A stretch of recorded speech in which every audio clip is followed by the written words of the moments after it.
Hello, everyone. Welcome to Fated Mates. This is Jennifer Prokop speaking. No kidding.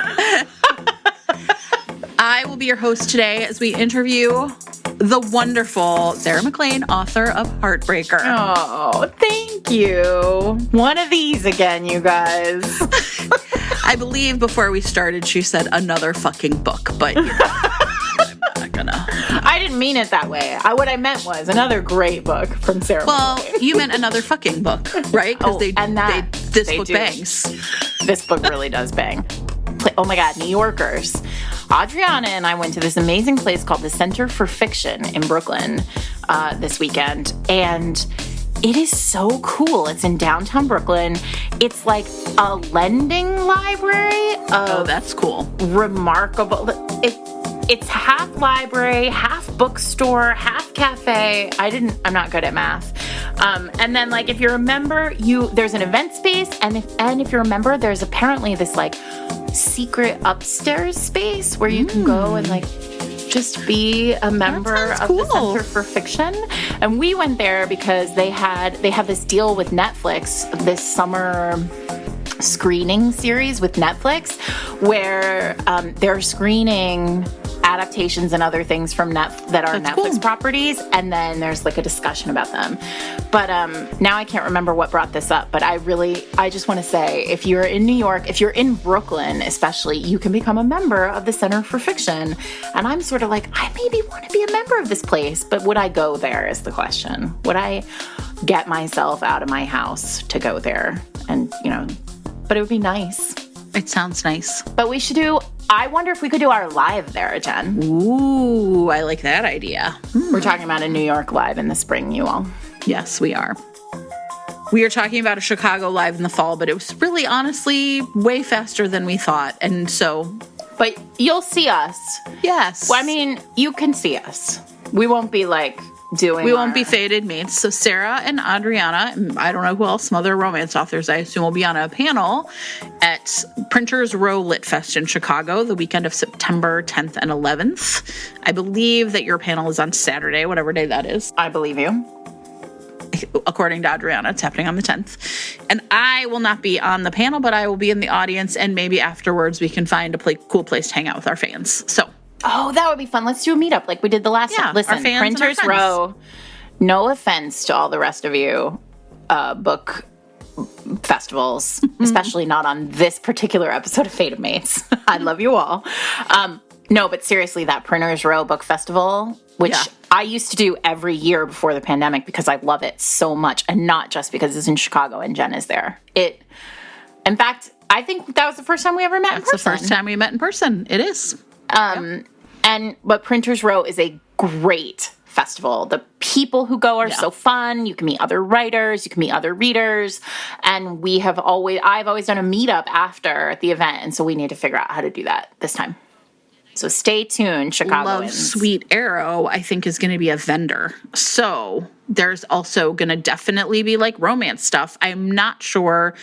I'll check, but I think maybe potentially Kelly might also be a vendor. So that would mean, like, if there's, a romance panel and romance people and romance stuff, it's now a romance destination. Yeah. Very, very fun. I made it so. We'll put details on all our social media and you can find out. I mean, if we're going to can we just talk about another romance destination that you will not be at, but I will be at? There is an event at the end of September in Boston that is like it's called RomCon. And it's at the Concord Public Library on September 24th. We'll put links in show notes. There are a ton of amazing romance novelists who are going to be there to talk about books and sign books and on panels.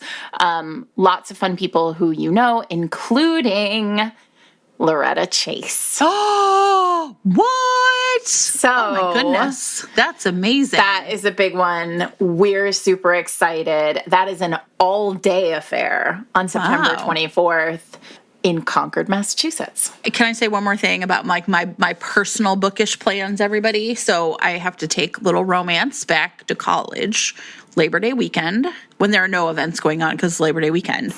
But he goes to school in Connecticut, and there's a place called the Book Barn in Niantic.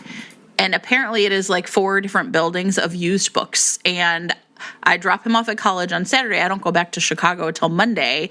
And then I was like, wait, what am I going to do with myself? And I was like, I'm going to get a hotel room in Mystic, which seems very nice. Adorable. And I am going Wait, why am I not invited to this hotel room in Mystic and this bookborne adventure? You absolutely are invited to these I want to come. Please come. Oh my God. Would that be amazing? Wait, we should Instagram live from there. It's happening, you guys. We ordained it. So that whole Sunday, I just want to like poke around Niantic and look at the book barn. That's my whole plan. I love it. I'm coming. You can't keep me away. I want you to come. That sounds amazing. That would be really fun. Look, see, sometimes we plan things on the fly. Okay, so Sarah. Yes. This is all a distraction from our real purpose here today, which is to talk about Heartbreaker, which came out yesterday. Yes. Heartbreaker, number 2 in the Hell's Bells series. That's right. And as everybody knows, when Sarah has a new book out, I interview her about the book and we talk about the book, and it's just like an opportunity for us to talk about like the talk about books, but we're talking about like Sarah's book, which usually she doesn't let me do. So, Sarah. Yes, Jen. Okay, I have questions. Okay. Of course. But let's start off by just talking about Heartbreaker. Like, what is it? What's the plot? Tell us about like what we need to know. So Hell's Bells began last year. This week last year, Bombshell came out, and Bombshell was the first in the series and introduced a girl gang, which in Bombshell did not have a name, but yes, because nobody had really realized that this girl gang existed. But in Heartbreaker, they get a name, and their name is the Hell's Bells. Well, and I had missed this the first time around. That's like a tiny little spoiler. Tommy Peck, who will be the hero of book 3. Tommy Peck, who is really all Jen is here for. Like, to be honest, this episode is filler until Jen gets to do the episode she really wants to do. Like, you remember when like Sarah was like, it's Rune Week, and it was just like, that's me when it's going to be Tommy and Imogen Week. But they do have some other names: the Gossamer Gang, Crinoline Chaos, Muslin Mayhem. Yeah, the newspapers really like alliterative, like alliteration names for them.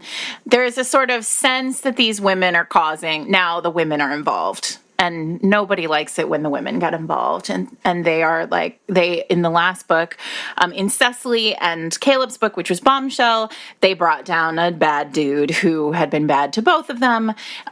In this book, they will bring down another bad dude and some others along the way. And the idea was, I wanted to write a gang of like vigilantes / superheroes / the A-team, like a collection of women with a very particular set of skills. And so there was Cecily, who is the bombshell. There is Adelaide, who is a thief. There is Imogen, who is chaos, and an explosives expert. Come on, yeah. And then the Duchess, who is the one who rules them all. And each one of them will get a book. So those are like the 4 main ones, right? But in this book, we really get a sense of actually the many other women that are part of Hell's Bells. Yes. So Cecily's book was Bombshell was very like London focused. Like we didn't leave London. Adelaide and Claiborne go on a road trip. And part of why I really enjoyed writing this road trip. I love road trips in general because, and we've talked about this on the podcast before, but I love them because you're constantly moving places, which means new people and new space. Yeah. And I really like characters in space. And I also wanted to give a vibe of like this network. It's not just these 4. There is a network of women who are all working together to bring down, bad men and people in general. So, but we see Maggie O'Tiernan again. Maggie owns what is their essentially Peach Pit, for those of you who are, 90210 fans. And Maggie Central Perk, if you were Friends fans, right? Exactly. Depending on your level. Luke's Maggie Diner. owns a place called The Place, very creatively named. But where she was really important and like a central figure in Bombshell, she is just there to ground us in, the space. And then we move out to meet other people who are working with the Bells. So the first chapter actually struck me as being very much like The Godfather. stick with me here. For those of you who are fans of The Godfather, or watch those movies, there's always like a scene in a church. It's like a wedding or a baptism or a funeral where it's like everybody's in the same place ostensibly for this event, but really it's a shifting of the power structure of the world, of the men really that are sort of there, right? So it's like, we're here for these like kind of coded, like a baby is born, a woman is getting married, but often it's like the power structure shifting. So I really like this scene, and it's the first chapter, so I don't think it's a big spoiler to tell you that Adelaide is in a church to get married, and her husband has been chosen by her father. It's an arranged marriage, so to speak. And so I don't know if you were thinking that, but I was really like, I loved that sort of the pageantry of it. I mean, what I've really committed to doing for myself at the beginning of this whole series was, we've talked about this like id idea, Jennifer Lynn Barnes's id idea. And, I was really inspired. What I love about that concept is, that the way that you write a book that people really love, right? With a book that brings people a lot of enjoyment is to write a book that brings you enjoyment. And that's obviously like the writing of books is not always a joyful experience for writers, but what is a joyful experience for writers is to fill books with things that you love. Yeah. Like moments that you love. Like I can't write a slow walk away from an explosion because there's just no way to translate that to actual print.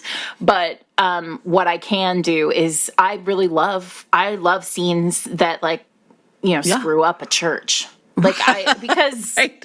I mean, I was raised Catholic, messing with the church is part of the it's part deeply of coming, imprinted. It's part of unstitching your birth Catholicism.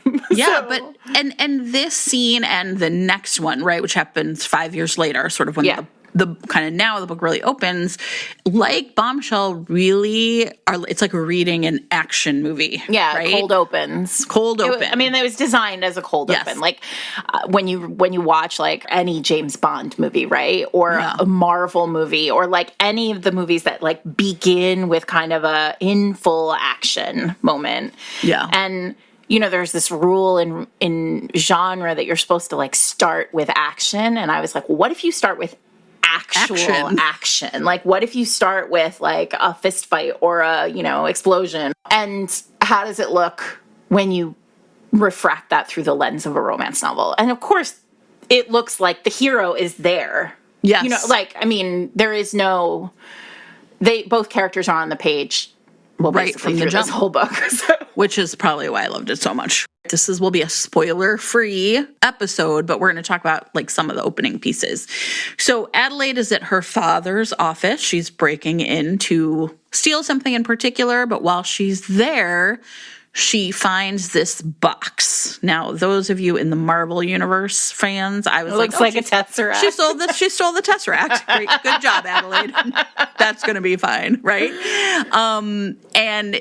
And Claiborne, right, appears and is That's so funny that you just said that. That literally never occurred to me until this exact moment. That's why they pay me the big bucks, Sarah. I know, it's true. It's just actually because I stumbled upon a guy on YouTube who makes puzzle boxes, and I was like, this is amazing. I'm going to put one in a book. Anyway. So he appears, and he essentially, he's trying to get this puzzle box back, this cube. It's like this, it just appears to be a solid wooden block. And he says, that's mine. And she's like, is it though? And then, they run through the alley, they jump onto a barge. It's great. And then what I really loved, everybody, is they just get right to kissing. Yeah. Why wait? Why wait? So you have just been teaching a class. I know you've done it for several years, but you just wrapped up about plot, right? So how did the plot for Heartbreaker come together, like in your brain? How does it work? Well, this book felt very, it's interesting because I knew I wanted to write a road trip. I knew I wanted to get them out of I wanted to get them out of London. But I am really interested in this series feeling like an adventure. right? Feeling, I want it to feel like you've had action, like and so for me, the action, the question was, how do you drive these two people together, for the whole thing? And so, there is the cold, what I refer to as the cold open, that sort of first scene, not Adelaide. So the beginning, the scene in the church is Adelaide becoming a belle. So every book it's like a prologue, begin, right? You should all know every one of these books begins with a prologue that shows the one of the four women becoming a belle. And so that's sort of separate. But the first scene is a really action-heavy scene. And it ends with a revelation, Adelaide meeting the Bells, and then this kind of revelation that these two characters are tied together in a different way, too, in like a separate way. The hero and heroine meaning.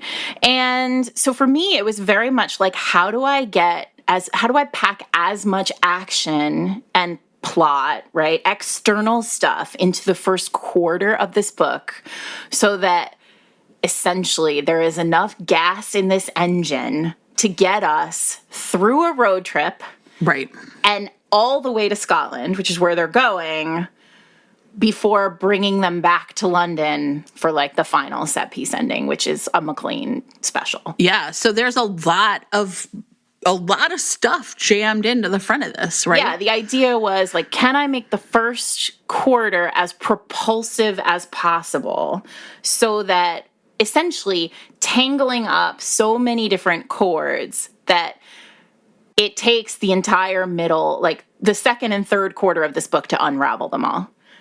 And then when you get to the third quarter, something else is happening.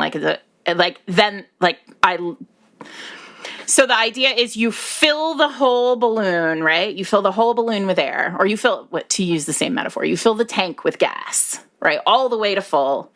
And then you drive it until it is almost empty. Yeah. And then you fill the gas again. But I wanted to fill that gas tank the second time as close to the end of the book as possible. Like this book was really an exercise in like, how do I write a book this way? This week's episode of Fated Mates is sponsored by Alexandra Harvey, author of How to Marry a Duke, Book 2 in her The Cinderella Society series. One of the great things about this series, we've talked about it a few times, is that it is tied together by these women are goddaughters of a duke, but they are no missish ladies, right? They are chasing traitors, digging up bodies, and outwitting treasure hunters. And in this one, Meg Swift has a tiny problem with stealing because she is doing everything she can to keep her estates, essentially the people on her estates, still, eating and having roofs over their heads. But all of a sudden she's got a problem. Dougal Black, the local miller, has just discovered that he is actually a duke. I love it. Oops, I'm a duke. It's my favorite. And Meg realizes that she is the perfect person to help him fend off a battalion of debutantes. And since he has to get married anyway, and she understands what a duke's world should look like, she might as well marry him before the Prince of Wales chooses his bride for him. Perfect. You can find How to Marry a Duke in print or ebook right now. And you can follow Alexandra Harvey on Twitter or Instagram at Alexandra H on Twitter or Alexandra Harvey Author on Instagram. That's Alexandra with a Y. Thanks to Alexandra for sponsoring this week's episode of the show. Often in a Sarah MacLean book, in the Sarah MacLean universe, the antagonist is really like society, right? The antagonist is essentially like the rules that govern our lives that the characters, for whatever reason, are like chafing against. But in this book, you have the bully boys. You actually have like actual bad guys, right? And so I found myself thinking like, it's got to take a different kind of pacing and plotting when they're actual bad guys. And there are multiple bad guys from different levels of society working together. Right. There's a lot of, there are like the rich dudes who deserve punishment still here because rich dudes deserve punishment in Sarah MacLean novels.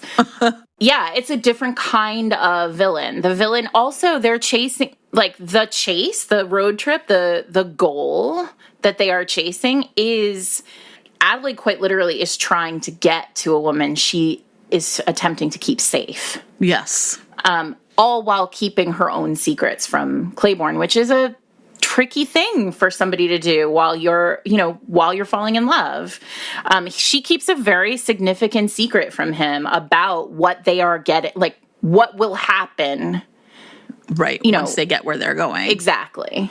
Yeah, and that's it, right? Like the layers and layers and layers that just have to get unpeeled between these two. Right. And then, but it had to be that way, I think, because Adelaide was born, she is the daughter of the Bully Boys, right? So right. it had to be reckoned with here in this book. Both of these characters are like seen and unseen. The way the world perceives me versus who I really am is like a really big part of both of their stories. And sometimes that's hard to carry off if they have the same problem, I guess, right? Mm-hmm. But I found in this case, I thought obviously it really worked, but she talks a lot about no one ever notices me. I can move around through society because no one notices me. The Duchess is essentially just like tells everybody it's her cousin or something, right? Some distant cousin. I was really curious about this. This is the first time we've talked about one of your books where I've been doing like a lot of editing, right? Like I have a new way of looking at books. And one of the things I talk a lot about to my authors is like how important it is as a stage that they are noticing each other.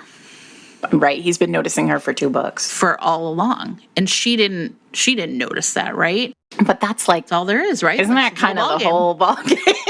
So that part, like very specifically, because Kelly is a woman who's used to not being noticed, right? But that's not, Lily is noticed, but then like does everything she can to not be noticed, right? But it is not your typical McLean heroine who is just like, I can She's fade invisible. right into the background. Yeah. Well, I mean, she wants to be noticed by Claiborne, right? Right. And internally, she understands that, like, people don't notice her because she is without country, right? Like, she is north, like, there's a lot of discussion in this book about, like, what you are north of the river, right? Like, in Mayfair, like, in money. Yeah. And what you are south of the river, in Lambeth and the South Bank, which is, like, crime, right? Like there's poverty and crime there. And so there's crime on both sides, different kinds of crime. Right. But for her, right, like living outside of notice as a child kept her in her father's good graces, right? She was one of the best pickpockets on the South Bank. And so like she was trained to be unnoticed. And now in Mayfair, she sort of has to be unnoticed because if anybody asks too many questions about her, it all falls apart. Yeah, pear-shaped. Now, there are other ways in which their relationship does play into like what I think of as being like very like core story things for you. So a big one is not for me, right? That like these two people, when they are going to like be set up into this are like they know they're not for each other, right? There's something forbidden. There's just no way they can't conceive of it, right? That plays a big part in it too, but it comes along with its corollary, which is Adelaide in the cold open looks at Claiborne and thinks a worthy opponent. Oh, does she? Yes. Right? Yeah.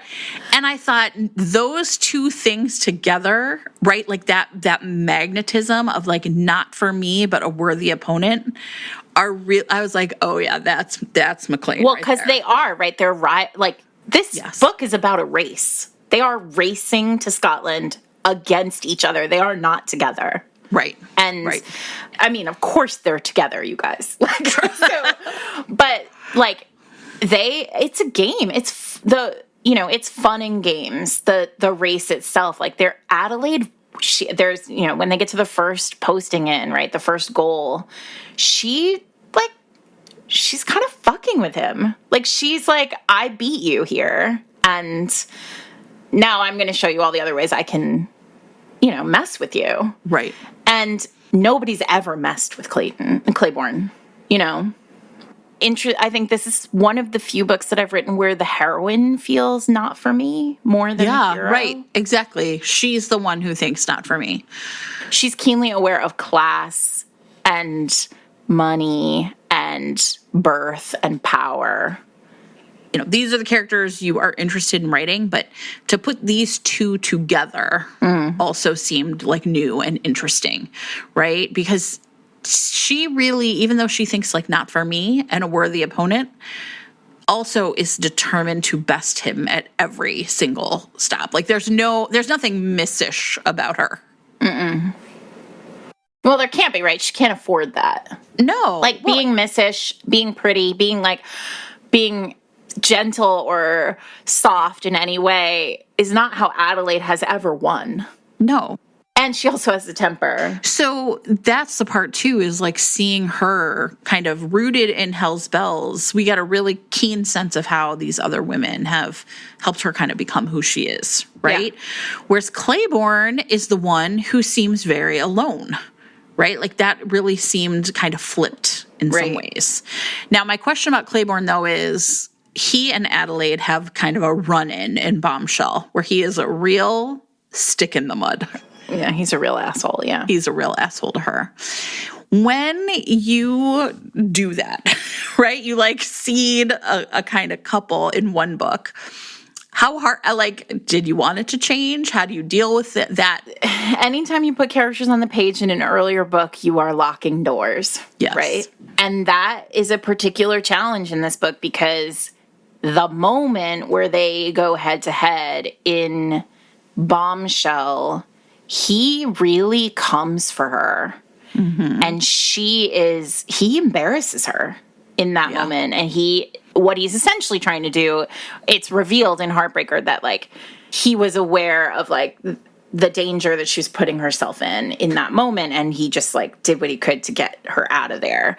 And we see that in Bombshell, but we don't see it through Adelaide's POV. We see it through Cecily. Like, Cecily sees something later and is like, oh, he's not the worst. Like, he's clearly not the best, but he's not the worst. Right. But, when you get to this book, so there were things, right? Like they both had to remember that run-in happened.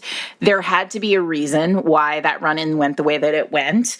That was in the villain's home in Bombshell. It had to be a situation where, again, going back to being noticed, like Adelaide needed to believe that like he had never noticed her before or since. And of course, Claiborne had to have noticed her every second of every day from the moment he first met her. I mean, that's just the rule. That's right. Well, and he does, right? But there's this great scene where they're like riding horses and her hat flies off and it's like this banner of red hair flies out and she's always so buttoned up. Yes. He's never seen her hair. And this is a man who we understand is deeply paying attention to her. And he is so like, oh my God, it's her hair. I mean, it's so great. It's like, you know what? It's just like, it reminded me of like Dane with Jessica's gloves, right? Like oh my gosh, I'm getting my hands on this, right?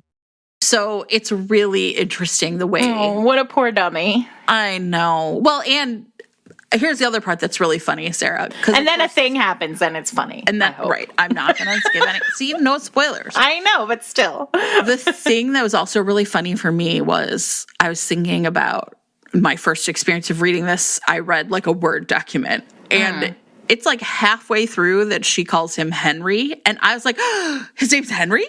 Like I had no idea. He's just Claiborne for the entire book, right? Thank you, Kate Claiborne, for the donation of your name. And Megan Frampton for Adelaide's last name. And everyone right now might be wondering about me, but don't worry, because Imogen is coming. That's me being an asshole, but it's not Imogen. So I think that was even like when you're reading it, those like moments where they revealed themselves to each other felt like so powerful because they're both so locked down. Well, and that's why I thought it would be really interesting to talk about kind of that like surface versus underneath, right? One of my favorite things about Adelaide is, so where she came from on the South Bank, there are stories about her and how she got out of their neighborhood and what has happened to her. She's like this mythological figure almost. And then in London, in Mayfair, the ballrooms, there's a whole nother set of stories about who she is, right? So this sort of sense of like storytelling, who we are who we tell ourselves about, like, who we are. And for the Duke, right, for Claiborne, it's this box. It's like the same thing, like, right, what's on the surface. He's literally locked in there. Mm-hmm. And the whole book is this like unraveling where it's like piece by piece, she gets to open this thing and figure out who he is. So the box itself, right, the Tesseract, becomes a really compelling story, but also a really compelling symbol for what these two are going to have to go through to like find their happily ever after. Right. So this box is it's a puzzle box, right? So if you've ever seen a puzzle box, many of you have probably seen like a puzzle box where it's like a very quick, like secret opening. But the people who make these boxes are remarkable, and they can take hours to open, with all the like tips and the sort of tricks that happen. And it became, interestingly, like at the beginning, there was a lot of sort of, I went around and around about what was in this box, like what could be the thing that was in this box. And ultimately what was fascinating is the way that I figured out what was in this box was how Adelaide and Claiborne treated this box. There are moments where he offers her like to give her more access to him via the box, and she says no. And then there's the reverse that happens too, where she wants access, and he basically there are a lot of deals in this book. There's a lot of dealing in this book because it's a MacLean novel, but he'll give, the price is too high, right? Yeah. And he knows where the price needs to fall in order to give her access. So the box becomes, a sort of a pretty obvious metaphor for... It reminded me a lot of Lothair. Remember, Lothair has his puzzles? Yeah, he has his... Right? And they're not puzzles like we all did during the pandemic, because it also reminded me of that, right? Yeah. But, like Ellie at one point says, essentially, to Lothair, like she like diagnoses him almost, right? She has like a degree in psychology or whatever. She's like 12 years old, but yeah. Yeah, you're alone, right? You're alone all the time. Like your fascination with puzzles and the way that you think about the world and like steps, right? Like you go through this series of steps and you'll get the outcome you want. Really reminded me of how Claiborne essentially approaches, not just this puzzle, but just sort of, he's got a problem with his brother, right? That's a big part of what drives the... Right. His brother is in love with the girl that the Bells are trying to save, or at least protect. Yeah. And so I just found myself thinking like so much about like just, puzzles and boxes and what's hidden away and... Right. The way we lock ourselves up. Yeah. Well, and this is clearly something you think about a lot. Like unlocked is a word you like to use to describe people. Yeah. Someone becomes unlocked, or, even in Wicked and the Wallflower, right? Her knowledge of locks. So this is, again, it's just a little MacLean. It's a MacLean. You could start to see, you see it. A motif. Thank you, a motif. That's a nice way of saying this is very samey, Sarah. It's not, though. It's not. It's a different kind of book for me. I think people will be surprised by it. Well, so that's my next question, which is how you have talked a little bit about how you challenge yourself with the book, but how did this book challenge you right back? I think that's it. I think the structure of this book is like plot heavy in the first quarter, fun and games in the second quarter, very internal in the third quarter, and then like a comfortable ending for me. Like I feel like when everybody gets to the end of this book, if they've read MacLean books before, it will be like, oh, here we are. Like this is Sarah again, right? Mm-hmm. And that's because the ending is the most important thing to me. Like, there was no question that that's what I'm going to deliver. It scratches my itch as much as it scratches yours, hopefully. I mean, the external conflict has to be structure when you're talking about like a quest, which is basically what this is. And I don't think I've ever written a quest.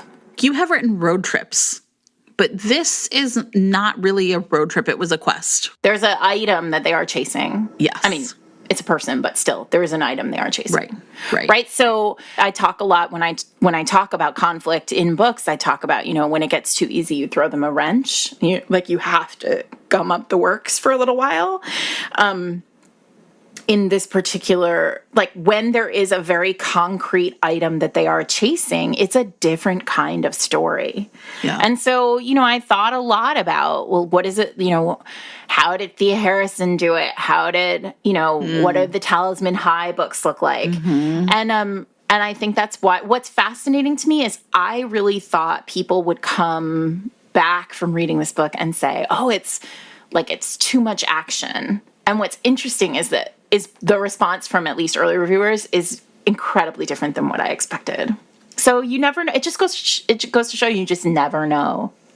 Because there's a lot of discussion about how romantic it is from readers. Yes. And I was afraid it wasn't romantic enough. So I don't know anymore.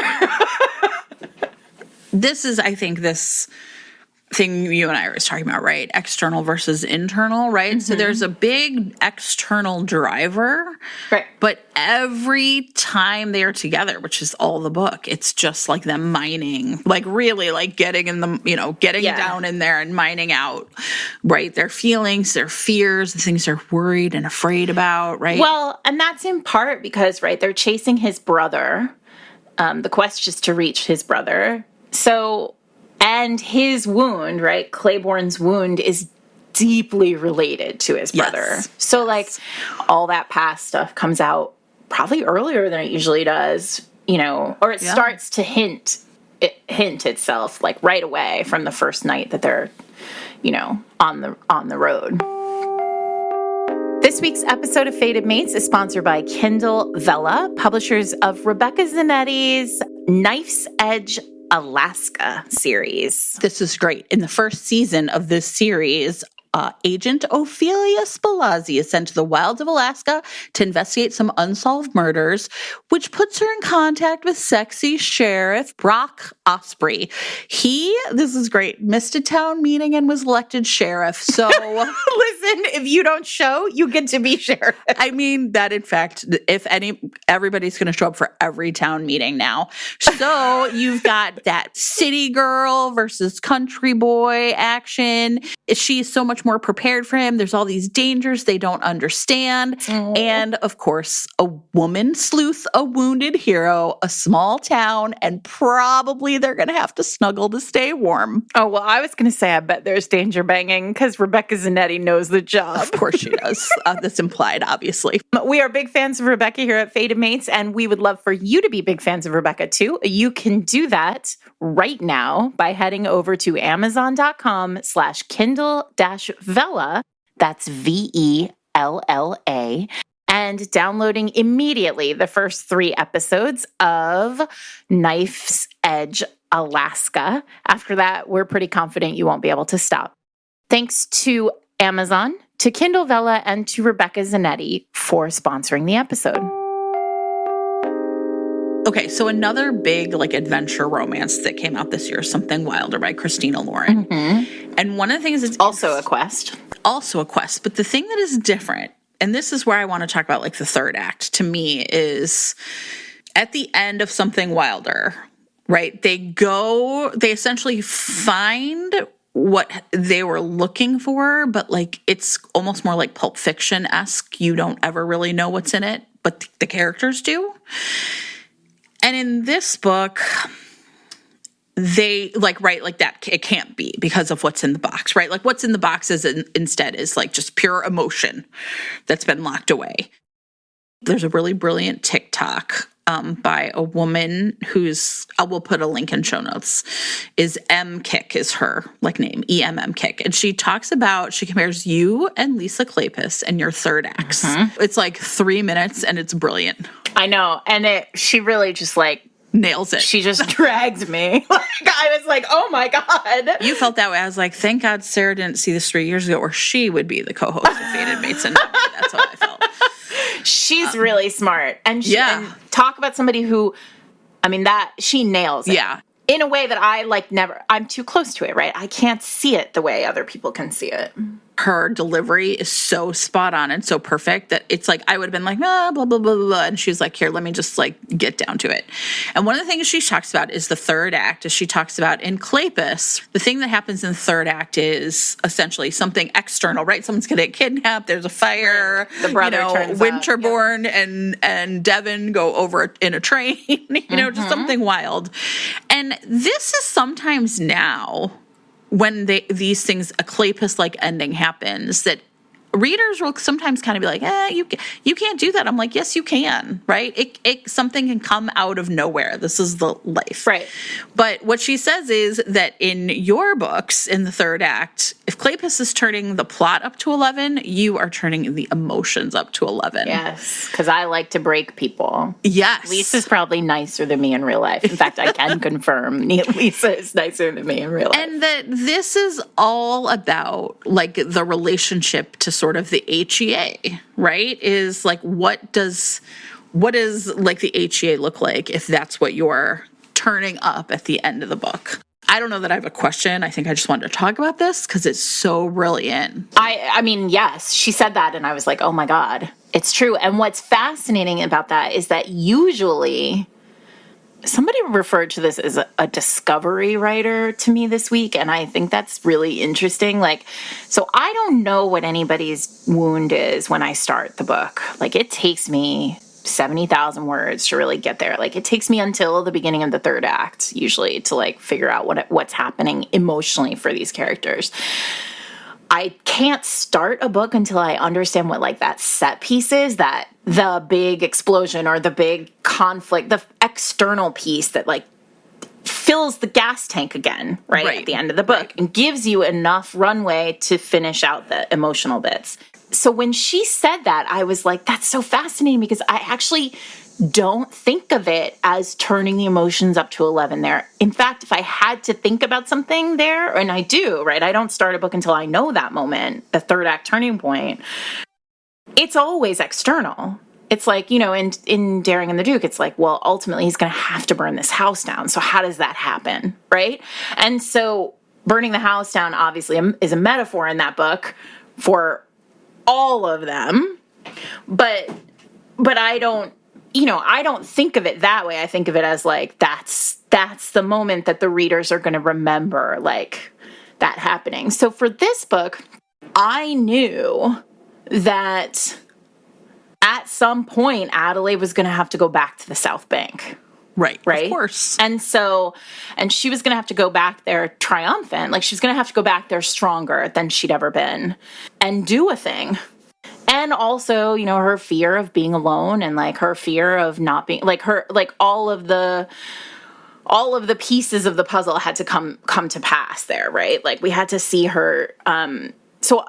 But obviously, this woman on TikTok knows me better than I know myself, because, like, the thing that gets you to that external piece is all internal. Of course. Always. Right. And I mean, I like it. I want it to feel really dramatic. Yeah. I really do. Like, I don't. Right. I want to rip your heart out. Yeah. I'm not ashamed to say it. Well, I think that's why it's emotion, Sarah. Here's a little pro tip. The other person who's doing really interesting things on TikTok is my friend Brittany, who has an entire murder wall, essentially. Listen, Brittany, I love you so much. I'm so wild about this. I had a meeting at Avon the other day, and everyone was like, do you know this person is doing a murder wall about your books? Well, I'm sure you'll get to hopefully meet her when you're here in Chicago. I would love that. I want to take you for drinking, Brittany. She lives in my neighborhood, and she's awesome. I have a couple other quick questions, some other things. Callie's brother, Benedict, is hanging out there, and everybody's always asking you, what's going to happen. And here, I'm not bringing that for that reason, because I know Benedict's never going to get a book. But it made me laugh because there is no way anyone reading this book is going to have any hopes or dreams that Claiborne's brother is going to get a book. He is like essentially like a secondary romance in this book. He's a real himbo. I mean, he really is. He's a sweetie. Yeah. And he was a lot of different. That's a good example for those of you who are working on a manuscript, who struggling. He was so many different things. Interesting. In the drafts of this book. At first I was like, could he be an evil twin? Could he be, right. I remember evil younger brother? Could he be like, he was written in multiple different ways. And I finally sorted it out that like, I think he's like, I just wanted him to be like a very sweet boy. Yeah. Who like loves a very sweet girl and they have gotten themselves into a pickle. Because sometimes that happens.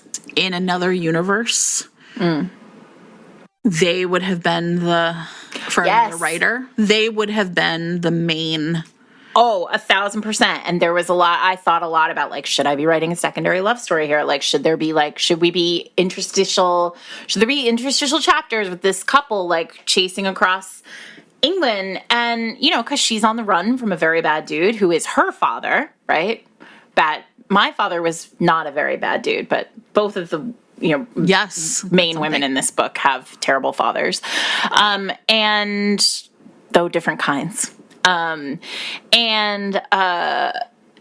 definitely thought about that. Like, this is one of those situations where like the flip is these two running.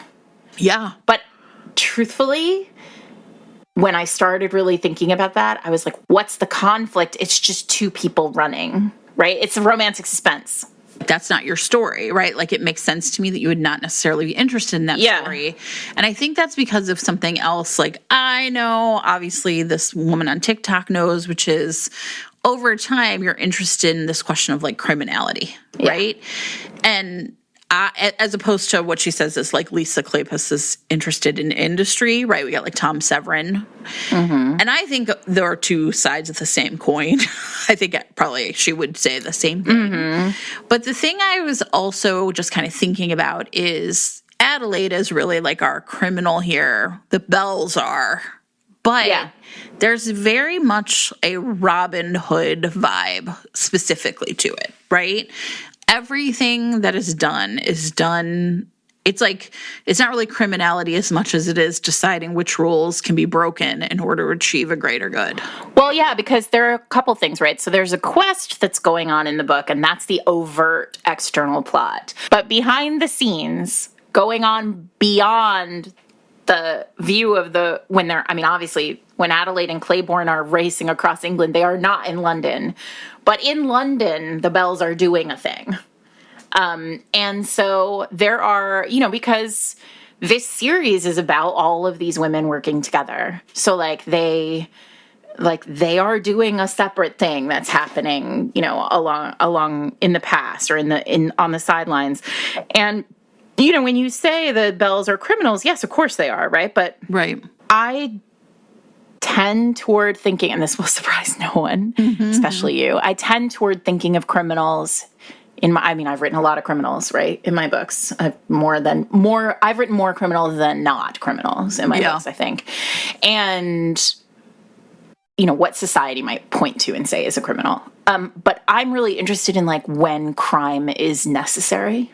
It's when crime becomes civil disobedience, essentially, right? To bring equity or power, or to reduce power from, from bad people, or to claim space.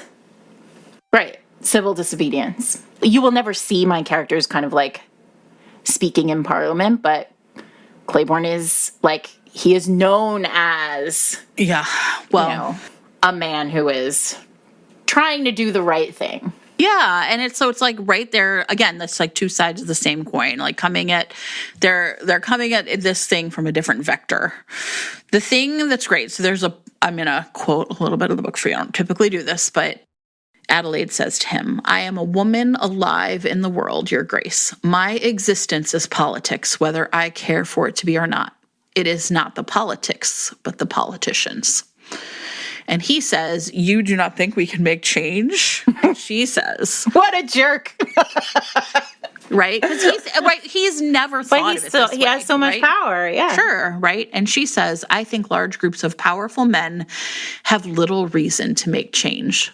Though I dare say your speeches are pretty. I was in a mood that day. But right, I mean, but like if you put that same speech in the mouth of a contemporary character, then they become strident. Yes, right? And so I think there's like freedom. That sucks. I know. Yeah. It does. I mean, because the truth is that my characters don't have to grapple with, they're grappling obviously with lots of terrible things. Like the Victorian era was fucking terrible for women, for children, for people of color, for queer people. Like it was the worst. But like, I feel for contemporary writers who want to do this work. You know, I was reading, you know this, I reread again The Magic over the weekend. And I hadn't remembered this when we did our bodily autonomy episode, but in Again the Magic, there is a miscarriage, there is an abortion, and there is a like very active queer side character. And like all of that, like, and we struggle so much, Jen, to like think of like a handful of 5 contemporary books that have abortion on page, right? Yeah. Or even a character who's had one, right? And Lisa Kleypas, like the queen of the genre, is just like... Yeah, here, no problem. Yeah. So I think you're right. I think contemporary romance writers, for whatever reason, and I don't know that it's publishers, or I don't know if it's publishers saying it or if it's like readers saying it or why it is, but I think a lot of them feel like their hands are tied. And that sucks because this is the work of the genre. Right. But also politicians suck. Yeah, right. Well, we are learning that in a very real way. Yeah. Like, I think, you know, large groups of powerful men don't have a ton of reason to make change. And politicians don't have a ton of reason to, like, they will lose their jobs. Well, or it's like largesse, right? Like I'm going to fight and do this like thing. And it's this little thing is going to be the right thing, but it feels divorced from their everyday reality. Yeah. And I think that's like really what the Hell Spells is showing us is like, no, not at all. This is right. Well, right. Because ultimately, so this is sort of a spoiler for the rest of the series, right? But I mean, it's not a spoiler, but it's a question for the rest of the series and one that I haven't answered yet, right? So this group of women is trying to smash patriarchy, right? In 1842 or whatever year it is. That doesn't happen, right? We are here in 2022 still fighting the same fucking fights. So where do these women go, right? Like how does the series resolve itself? Yeah. Because it can't fix it. So and that is... You know, I talk a lot about like you take the bite and then you figure out how to chew it. So here I am, right? I've taken the bite. There are 2 books in the series. There are 2 more to come. I know what the third one is. The third one is a Scotland Yardsman at a time when I have a lot to say about police officers. So, you know, that'll be interesting, hopefully. And then ultimately, like, where do we go from here? This week's episode of Fated Mates is sponsored by Lumi Labs, the creators of microdose gummies. So microdosing and the concept of microdosing is commonly associated with psychedelics, wellness, performance enhancement, and creativity. And these gummies deliver the perfect entry-level doses of THC that help you feel just the right amount of good. And I think, you know, Jen's been using them, and Eric, our producer, has been using them, and he said that he's getting a real jolt of focus during the day when he uses them. Yeah, for me, I've been using them more for like my physical maladies, trying to falling asleep. I have restless leg syndrome that sometimes kicks in earlier in the day. And I found that these are like really effective ways to sort of treat those without having to take like a bunch of Tylenol or Advil. Yeah, I took one last week and it just like right before bed and I slept great. I fell right to sleep. I slept like a baby. So Big fan.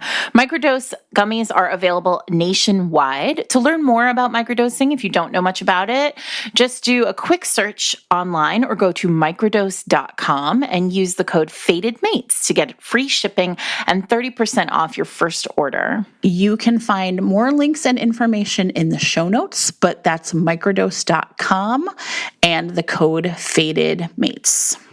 Thank you to Lumi Labs for sponsoring this week's episode of the show.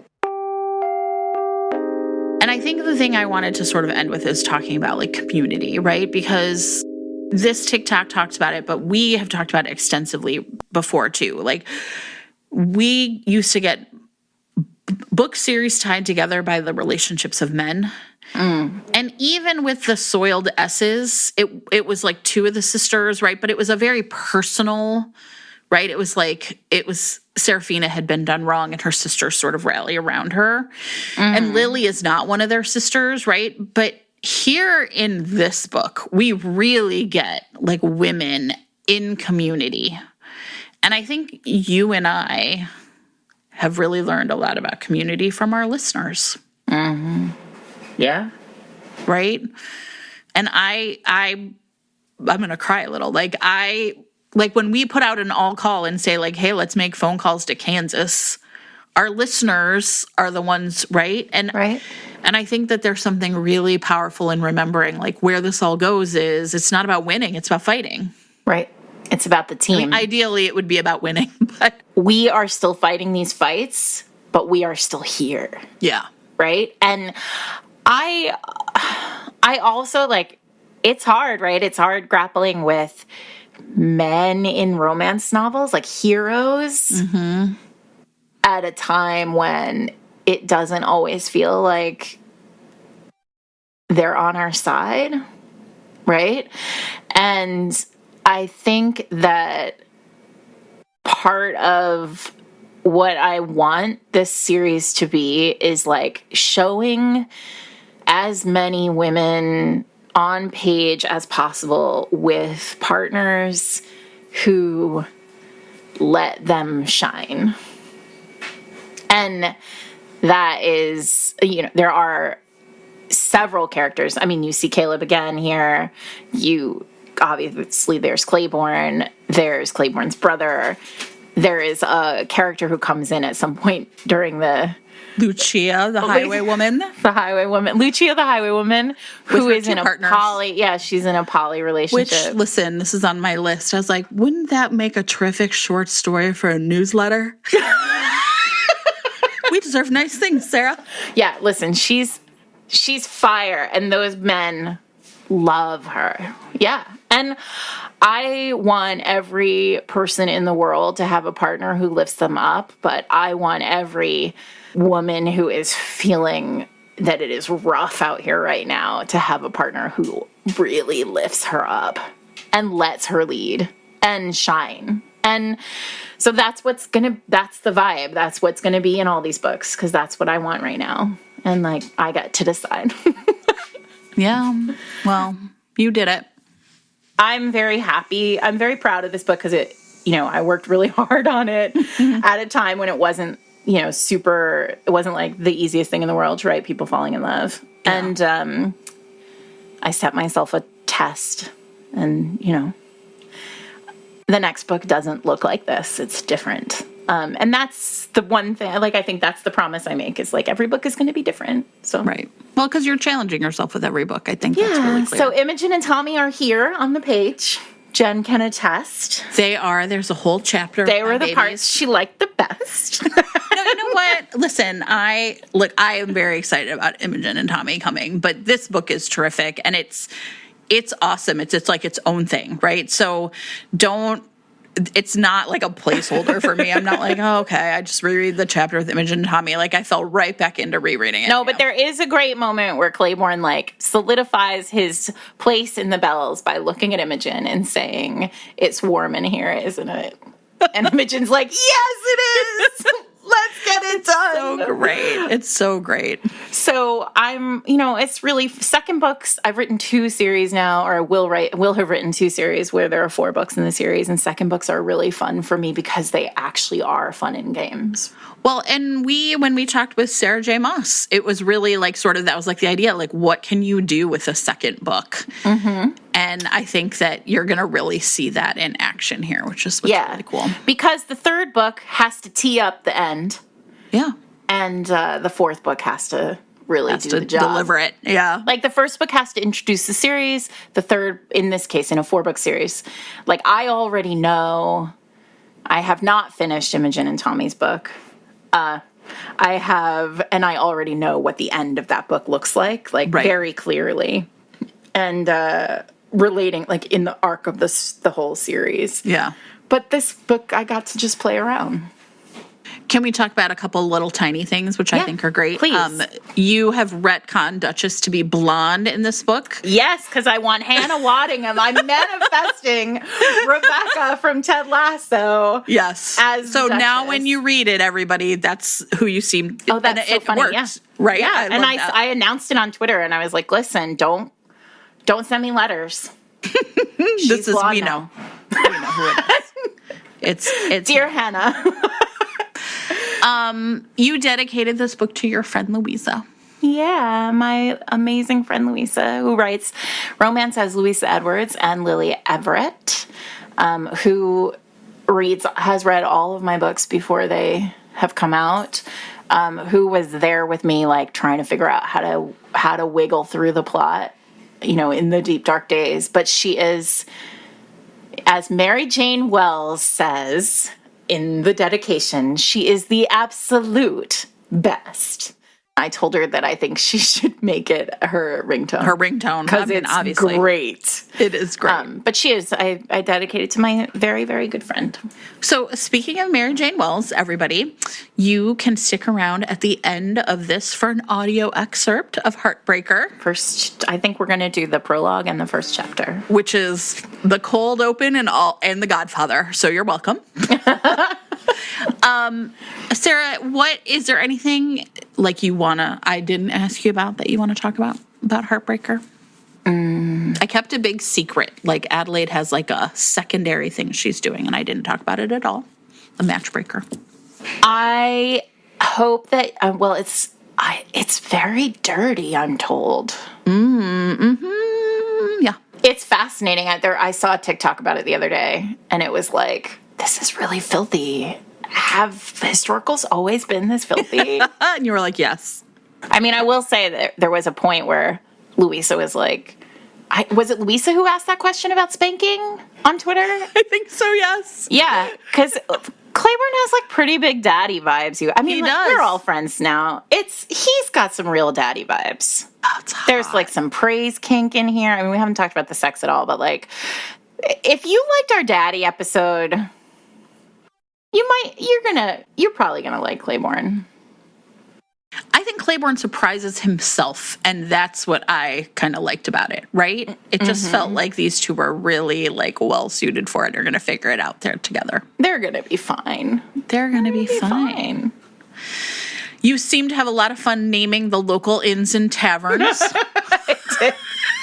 I did. They're literally like, I mean, it's not like the cock and the ball, but it felt that way. Yeah, similar. Yeah. Right? That kind of energy. Right.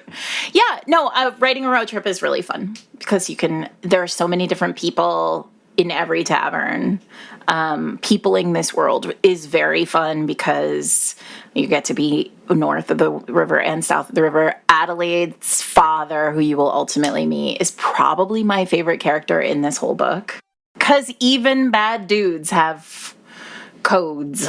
He has these maxims that he has taught her, and that like sort of still like right. And one of them is like, speed ain't worth the damn if you ain't made a plan, right? And she has these things like sort of stuck in her head, and I love that like push pull for both of them really about like who we are as adults, right? Kind of influenced by the people that raised us, yeah. And the way I mean, I really love class. in book. Yeah. Like I love this struggle of, I mean, that will surprise no one. Like, but when you have a guy who is the king of the South Bank, like what does a duke really mean? And there are lots of things a duke means. So, yeah, I hope you all love it. I hope you enjoy it. Please tell me only if you did. But if you did read it and no matter what, if you did read it and you have some time to review it online, reviews are really important to all of us, especially to new authors. So like if you've read a debut this week, or if you've read a book by somebody who doesn't have a ton of reviews online, and you have time, that would be great. Also out this week, I feel like we should say, because it is so many, like the biggest week in romance this year. It really is. It's bananas. So there is a book out, The Scoundrel Falls Hard by my friend Sophie Jordan, friend of the pod. There is a contemporary celebrity romance out by Ivy Owens called Scandalized. If you love K-dramas, that one's for you. There is the end of the Hidden Legacy, the second Hidden Legacy trilogy. Ruby Fever comes out for all of you Alona Andrews fans. Beverly Jenkins's To Catch a Raven, which we talked about a couple of weeks ago in our Anti-Heroines episode, is out today. Allie Hazelwood's Love on the Brain is out today. It's so much. J.J. McAvoy's Aphrodite and the Duke is out today. Listen, I have a lot of books arriving in my mailbox. Just pile them all up. Winter is coming. That's it. Summer is like, it's through Labor Day weekend in America. You've got it sorted. Thank you, Sarah, for being on the show this week. Thanks, Jen. I'm a longtime listener. No, honestly, thank you so much. Thanks for reading this book. And thanks for always reading it more than once. And thanks for being my friend and also my fated name. We're very lucky to have found each other. So this is the end of season 4 of Fated Mates. Yeah, season 5 in 2 weeks, 3 weeks, 3 weeks. We will be appearing back in your ear holes, and we actually have some really cool episodes to like fill in the gaps for a couple weeks. A recording of our first Fated Mates live, which was in Alexandria in July, and also we had a crossover episode with Heaving Bosoms on Burn For Me by Alona Andrews. We'll be running those, and we'll be back live on Wednesday, September 14th with our first episode of season 5. Heads up, our first read-along of season 5 is Marrying Winterborn. I'm breaking the glass. We're doing it. Yeah. Although I will say you should read Cold Hearted Rake. I do not think it's a real standalone. Read Cold Hearted Rake and then read Marrying Winterborn. It's kind of... I've already read Cold Hearted Rake, so I'm ready. But yes, Jen is suggesting, and I always suggest a reread of Lisa Kleypas, so do that. What else? Anything else that we need to say in the next? Our Trailblazers will be continuing. We have season 5. Season 5, we thought they were really cool. We thought of a bunch more people we want to talk to. So you're going to be still hearing Trailblazers. We're going to be doing the same thing. Same bat time, same bat station. Whatever, however you say that. I think that's right. Batty time, same batty station. Today, we want to thank this week's sponsors. Thank you to Lumi Labs, creators of Microdose Gummies. You can order Microdose Gummies, get 30% off your order and free shipping using the code FATEDMATES at microdose.com.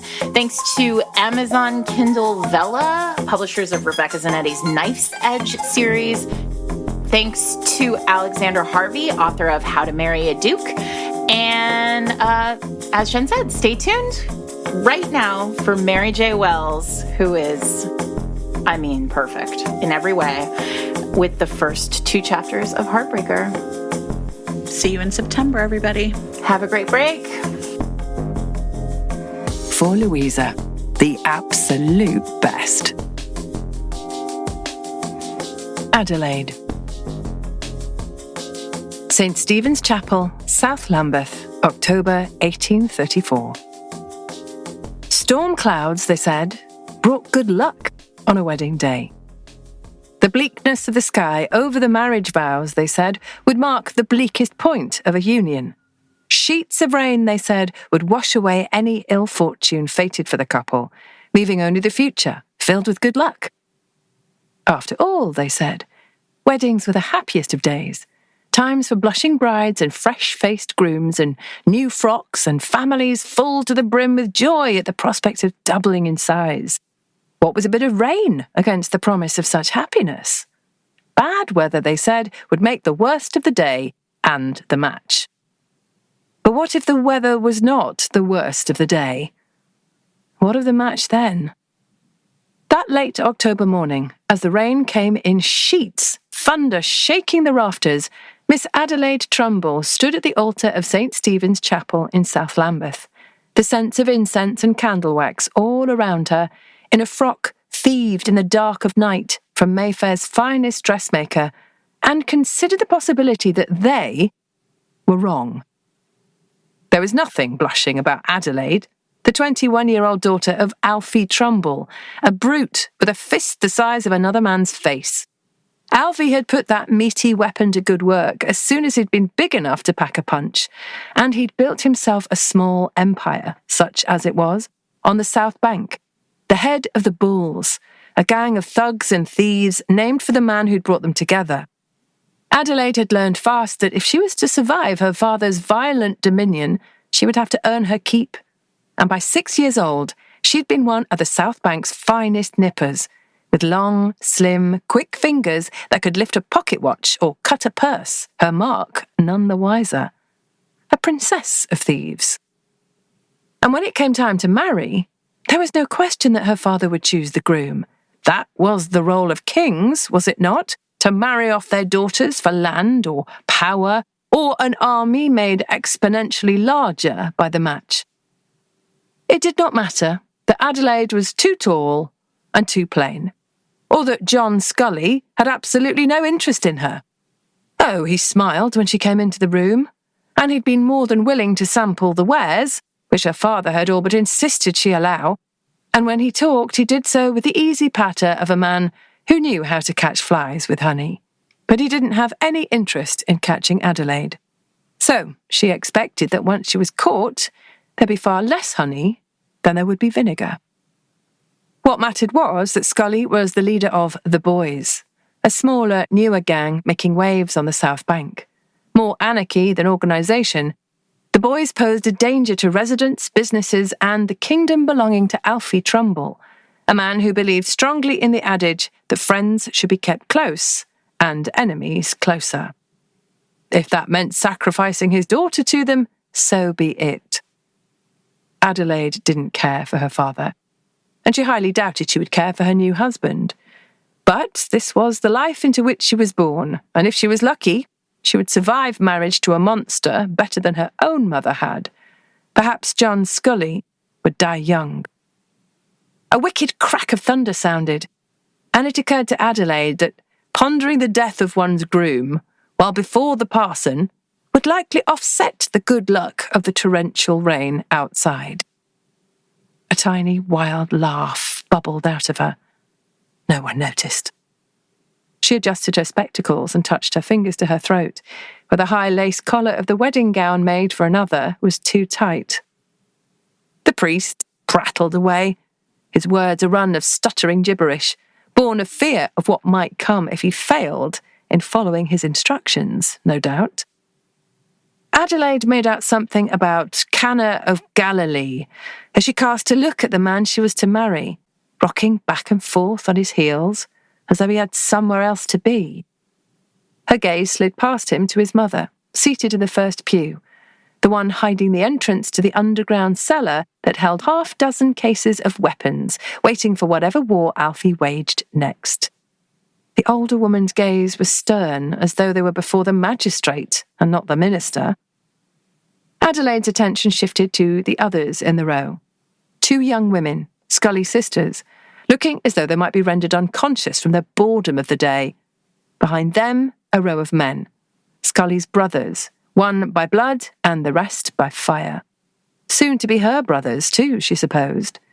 Hideously brutish, brows low over eyes, heavy enough to shade their noses, broken so many times over that smashed was a better term for their state.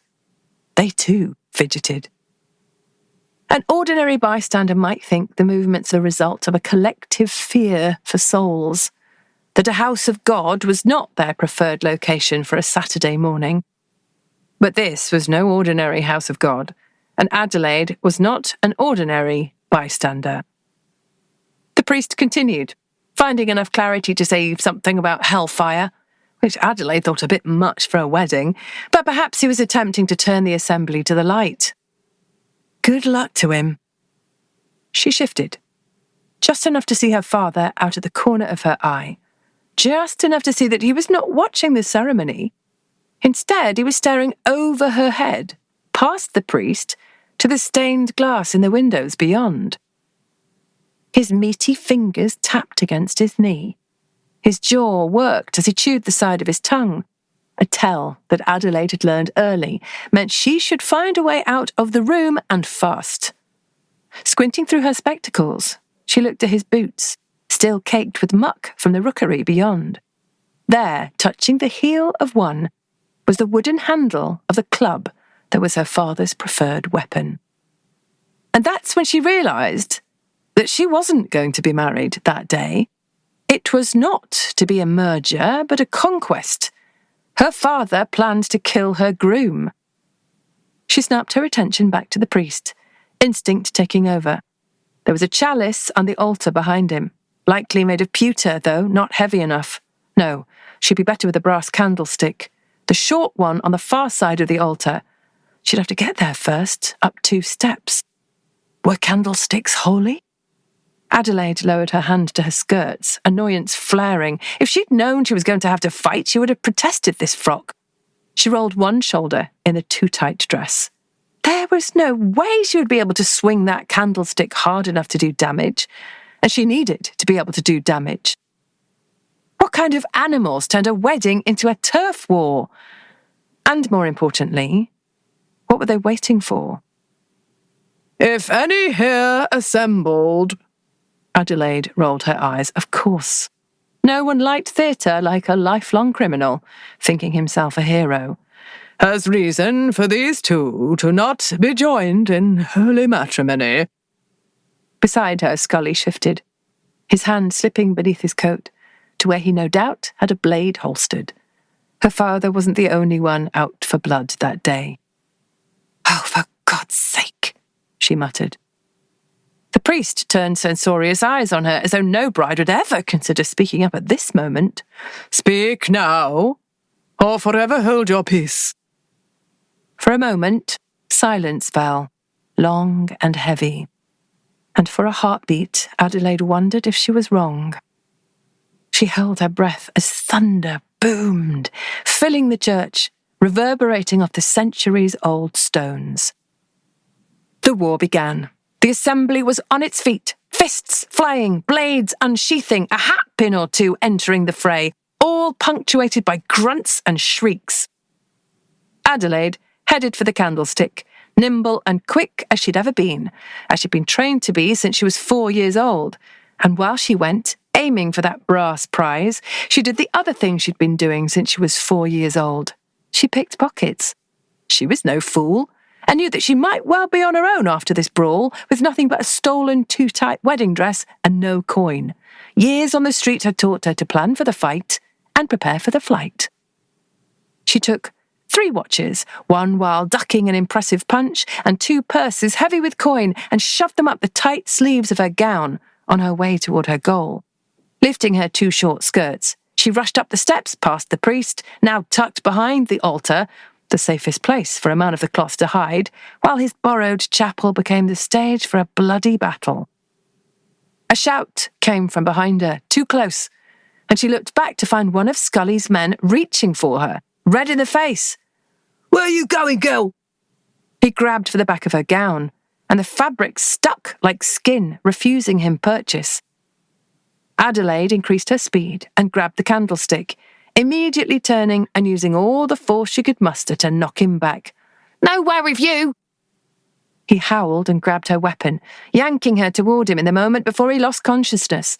But Adelaide was ready, releasing it as he fell like a tree. She paused for a half-second, less, to consider her options, her mind racing. Did she want this fight? Was it hers? She was saved from having to answer, a hand coming to her shoulder. Before she could turn and fight, she was pulled backward through a door hidden behind the altar.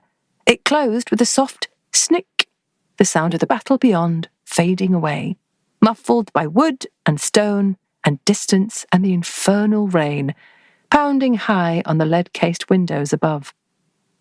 The soot-covered stained glass barely filtered the dim light from the dark sky beyond. Adelaide grasped for the first weapon she could find. Spinning to face the door, she brandished the book and immediately lowered it. The woman just inside the door smiled. Decided against walloping me. I don't imagine eternal punishment is easy for those who strike nuns, Adelaide replied. Even worse for those who strike nuns with the Holy Bible. Adelaide returned the book to its place. The nun moved past her, to the far side of the room, where she retrieved a hamper from a low cupboard.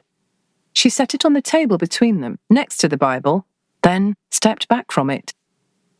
Adelaide eyed the basket and the woman warily.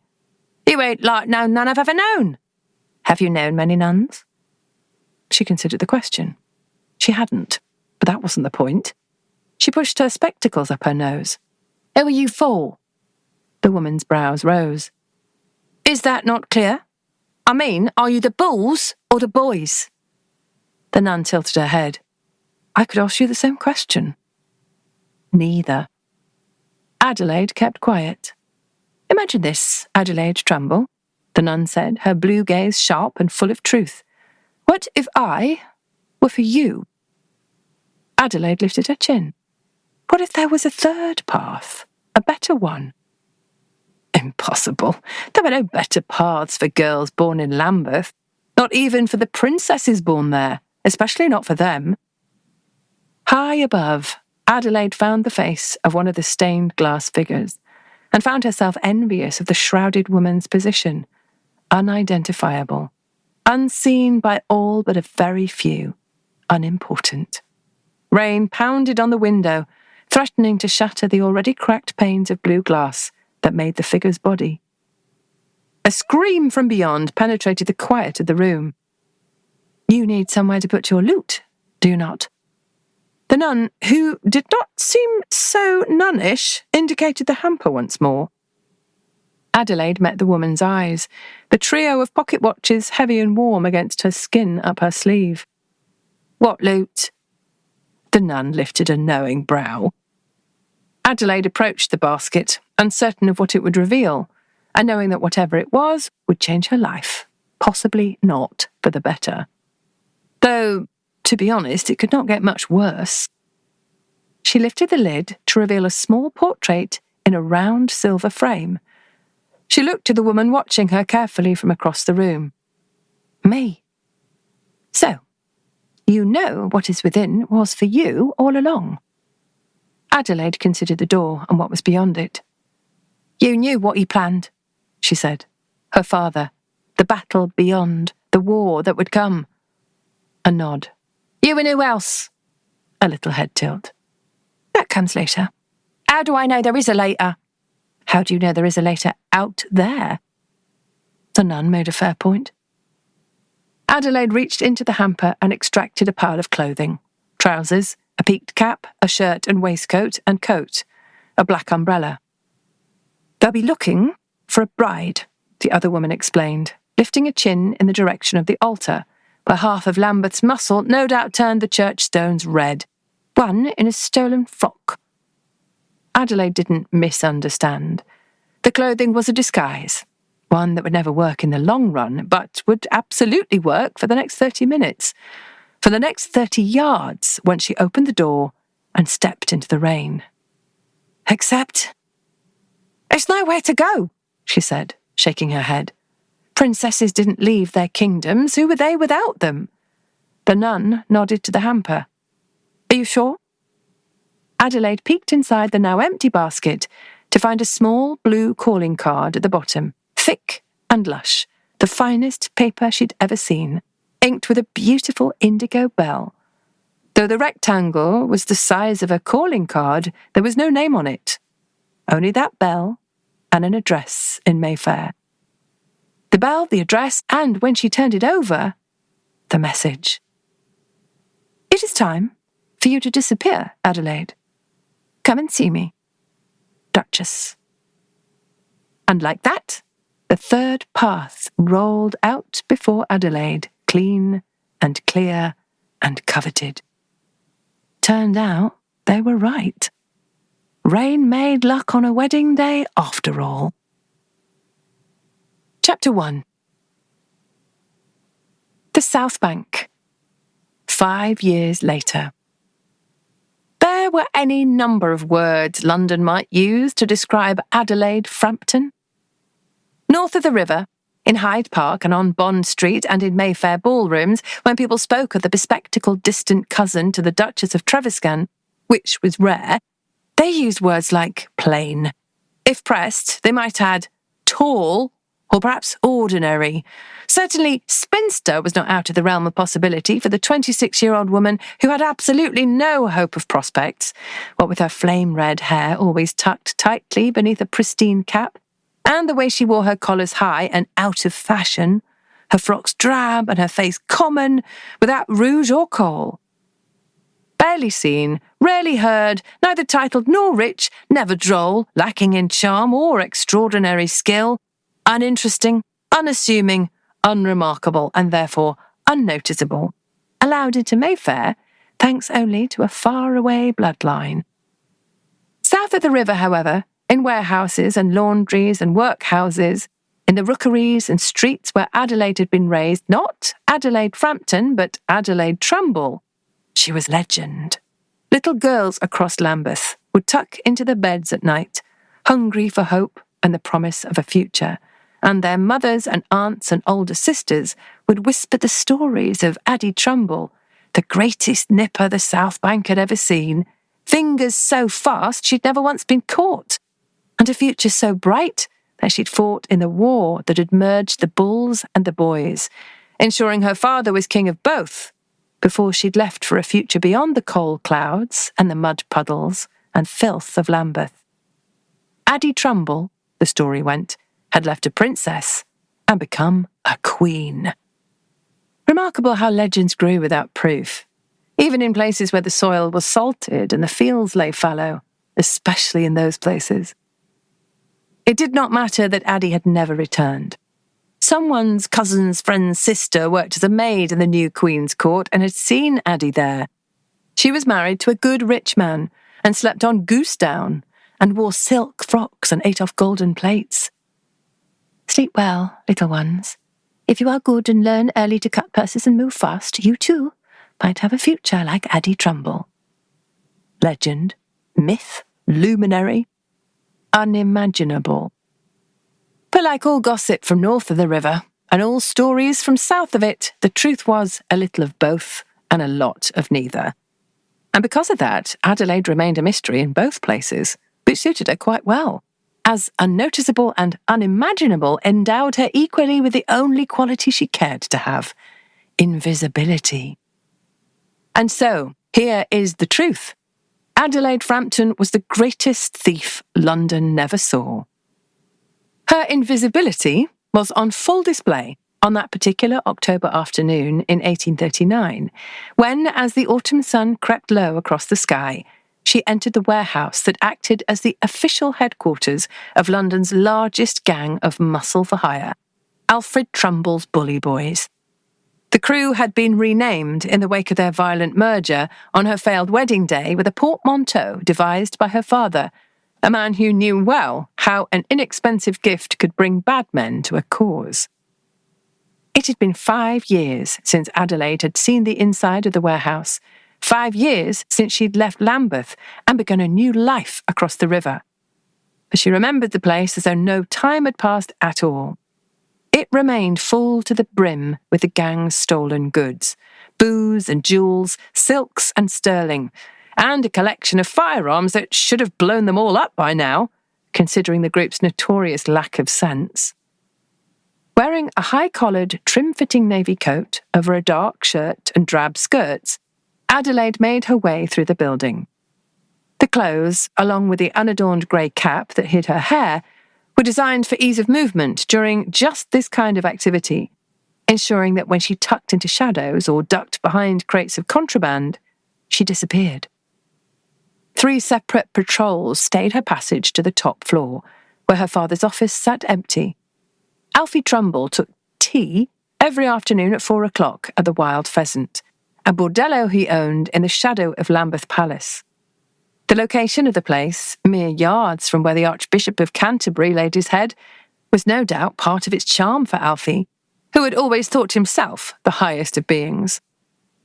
The first patrol had required her to make a quick stop behind the stairs on the ground floor. The second sent her into hiding at the back corner of the warehouse, and the third had nearly caught her as she slipped inside her father's office, sliding between several large barrels of whiskey to wait them out. 5 years. And while the world was changing with wild speed beyond those walls, absolutely nothing was different inside Alfie's dominion. Same patrol schedule, same hiding places, same conversations. A bout that had sent a boy to the surgeon the night before, but won them a decent amount of blunt. Adelaide waited for them to lumber off, grateful that her father continued to value brawn over brains when it came to his watchmen. Once they were gone, Adelaide moved to Alfie's workspace and sat, stilling in surprise. Not everything was the same. Her father had bought himself a desk, one with drawers and locks, and a bright shine that Adelaide imagined gave him pride every time he sat behind it. He wouldn't be happy when he realised his locks were no match for a thief. Quickly, Adelaide extracted a snuff box from the deep inside pocket of her coat and pulled a long gold chain from beneath the collar of her shirt. At the end of the chain hung a narrow brass tube, the tip of which she removed before opening the box to reveal the heads of a dozen brass keys. In seconds, she selected the proper one and attached it to the pendant. Turning her newly created key in the desk lock, she revelled in the clean funk of the steel tumblers within and began her search.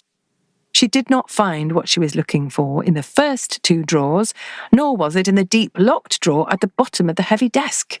Except she extracted 3 heavy ledgers from the drawer, deep and well balanced on casters. Her father had spared no expense, and set them on the desk, calculating their height before pushing back in the chair and considering the exterior of the drawer itself. A little smile played across her lips. Alfie Trumbull didn't trust his boys after all. Sliding her fingers over the wood inside, Adelaide found the hidden catch in seconds and threw it to reveal the secret compartment beneath the drawer's false bottom. "There you are," she whispered, triumph flaring as she lifted a tiny black book, small enough to fit in a gentleman's pocket. She opened it, confirming that it was what she sought, the locations of the 11 caches of munitions the bully boys had hidden throughout the city, along with the names of the boys assigned to each, the schedules of the changings of the guard, and the provenance of each of the weapons within, each meticulously accounted by Alfie Trumbull himself. Slipping the book into her own pocket, Adelaide moved to restore the drawer to rights before pausing, her gaze falling to the other item in the hidden compartment. A block of ordinary wood. With a little frown, she reached for it, lifting the 6-inch cube. A lifetime of thieving had taught Adelaide that ordinary things were rarely that, especially when her father kept them in false-bottomed drawers, and so she did what she often did when something piqued her curiosity. She took it. The light was fading fast inside the building, so she worked quickly. Replacing the bottom of the drawer, she returned the ledger books, dismantled her skeleton key, and stood, tucking her snuff box away and settling the wooden cube into the crook of her arm. "That doesn't belong to you." Her heart leapt into her throat as she looked to the doorway, her free hand already sliding inside her skirts to the false pocket at her thigh, headed for the blade she kept there. She preferred to remain invisible and not leave a mess on missions, but she wasn't above taking out this bruiser if she had to.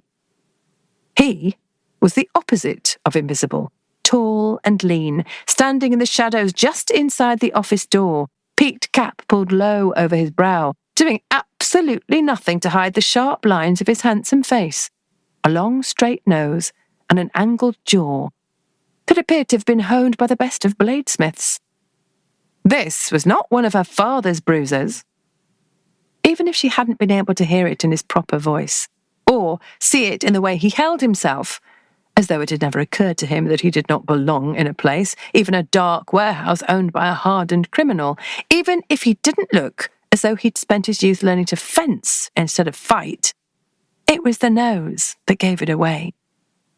He'd never once spent a night hungry. Never once had to brawl for his safety or his supper. Never once had to steal, because he had obviously been born into all he had. The man was money, and he was going to get them both caught. She stood and headed around the side of the desk for the door, refusing to look at him or speak to him, considering her options. She couldn't knife money, but she could certainly serve him a facer if he didn't let her leave the room. Except when she got to the door, he stopped her. He didn't touch her. He simply set one hand to the door jamb and said, "Once again, that does not belong to you." "And what?" she retorted. "It belongs to you?" He stiffened at the words, as though he was offended that she would deign to reply to him. Definitely money, with absolutely no claim on this place. And he thought to tell her, Adelaide Frampton, the best thief Lambeth had ever seen, what she could and could not steal. The man should know his betters. It does, as a matter of fact. Surprised, she lifted her gaze to his face, past the rough scruff on his jaw and the low brim of his cap, a meagre attempt at a disguise, as Adelaide recognised him instantly and bit back. A groan. He wasn't just money, he wasn't just some toff, and he most definitely wasn't handsome. The man in front of her was the Duke of Claiborne, the absolute worst of the aristocracy, with a stiff upper lip and a stick up his "Oi!" The shout came from outside the door, where she could see a decent-sized watchman headed their way, beady eyes trained on her. So much for invisible. "Damn it, Claiborne," she whispered, her grip tightening on the box. "Of course you would turn up here and see us both killed." He couldn't conceal the surprise on his face. "You recognise me?" Of course she did. She'd know this particular Duke anywhere. He was impossible not to know. The last time he'd been this close to her, they'd been north of the river in the heart of Mayfair, and he'd given Adelaide a scathing set-down. The kind, arrogant, rich, titled men adored delivering with cool disdain to women far below their station. He was lucky she wasn't in the habit of brandishing her blade at dinner. Though, if anyone could drive her to it, it was this man. Stern and cold, and absolutely rubbish at remaining unnoticed. "You there! What are you doing in Alfie's office?" Adelaide didn't wait.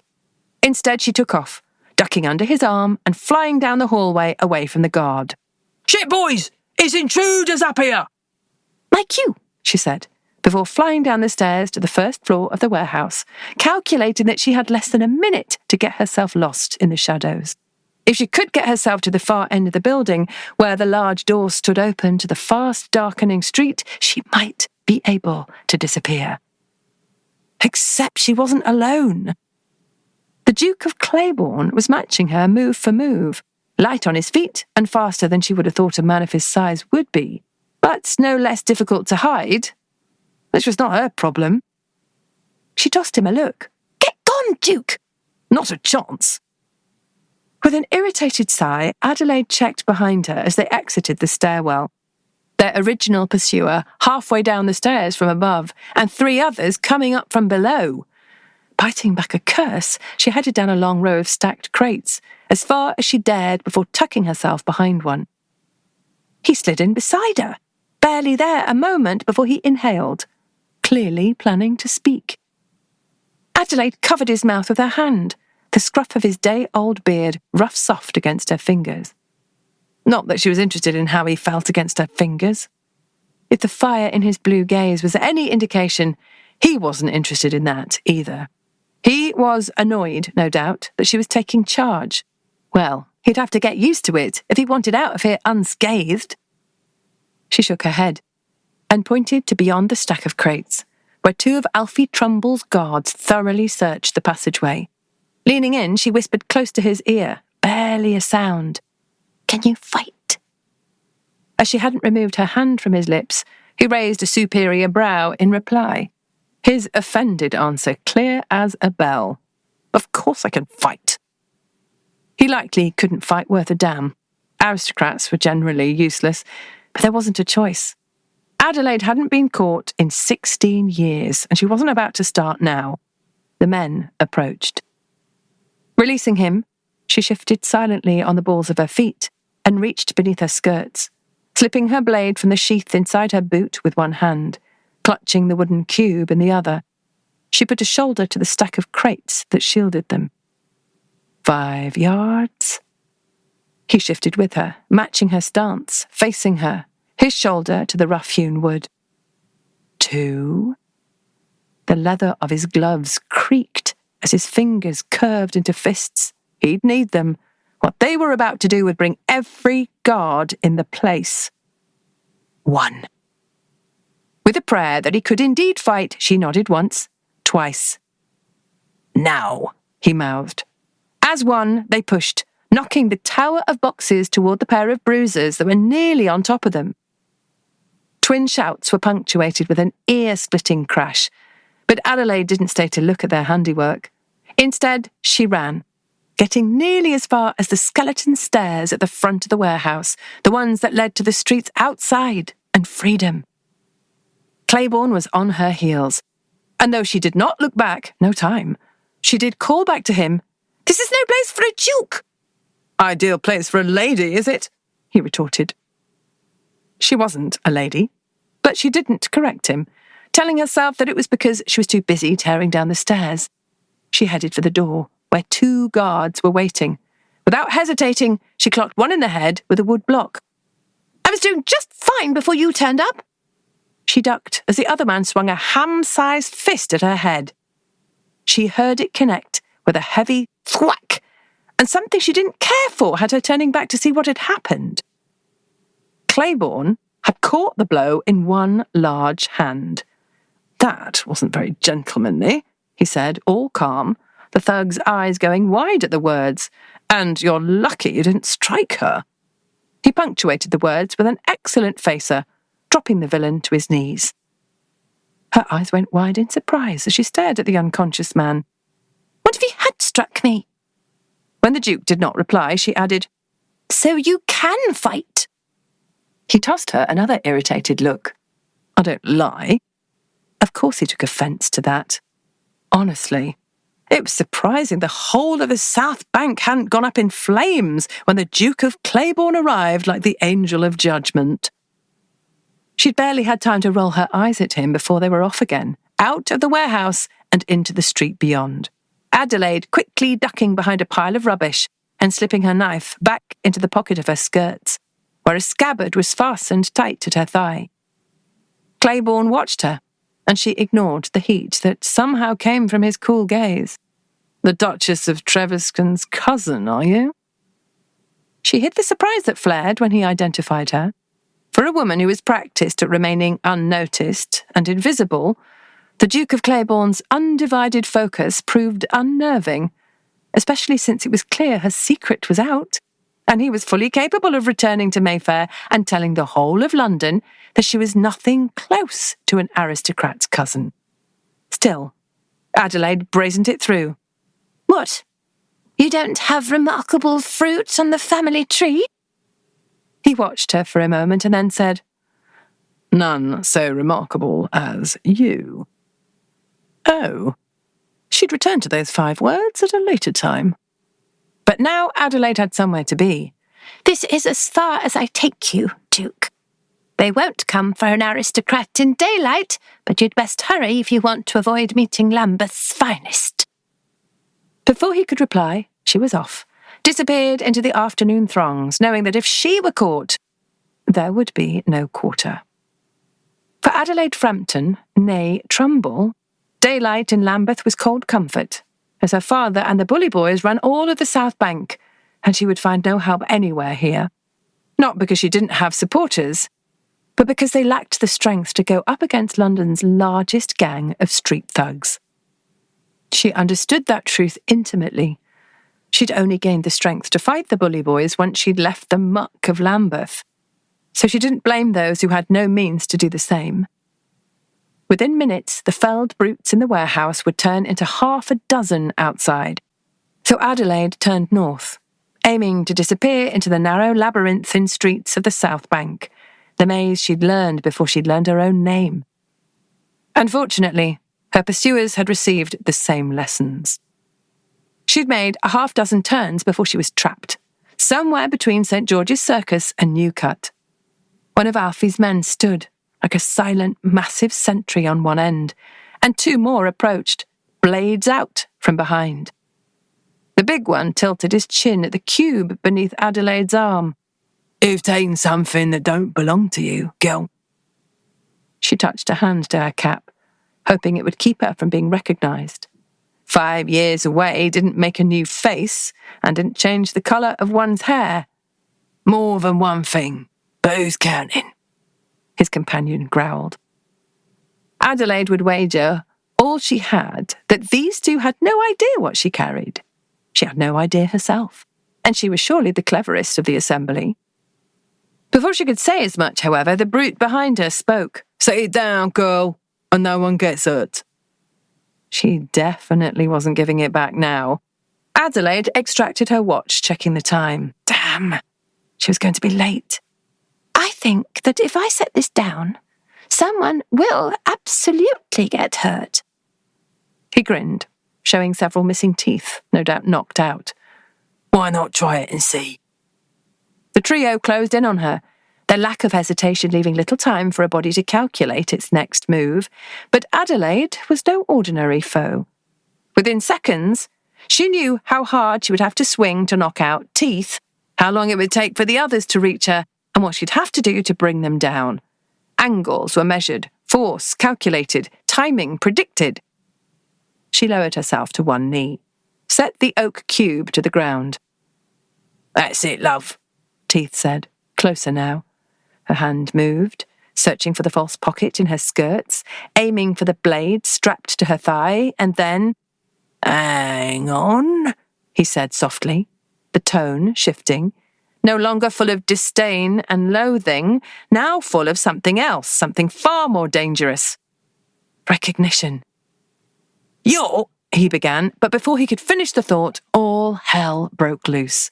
Teeth's attention shot over her head, even as Adelaide turned to look at the commotion behind her. The 2 brutes who'd been heading for her suddenly locked in a battle with the Duke of Claiborne. Damn it! This was a man who had a home in Mayfair and a seat in Parliament. Did he have nothing better to do than follow her through Lambeth? Returning to the situation at hand, she reached down for the block of wood at her feet, clasped it in 2 hands, and brought it up sharply to knock Teeth back.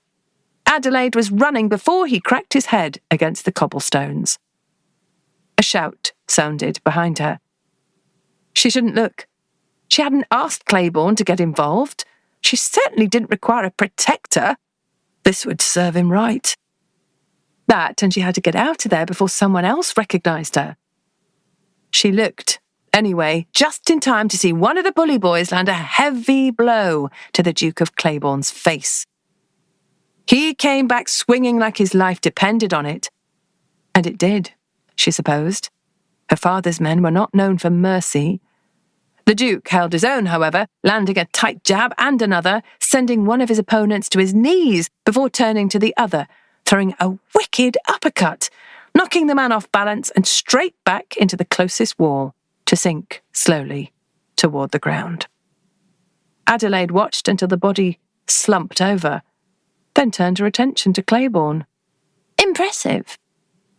She could not see his eyes in the afternoon shadows, but she could feel his gaze on her as he studied her before speaking.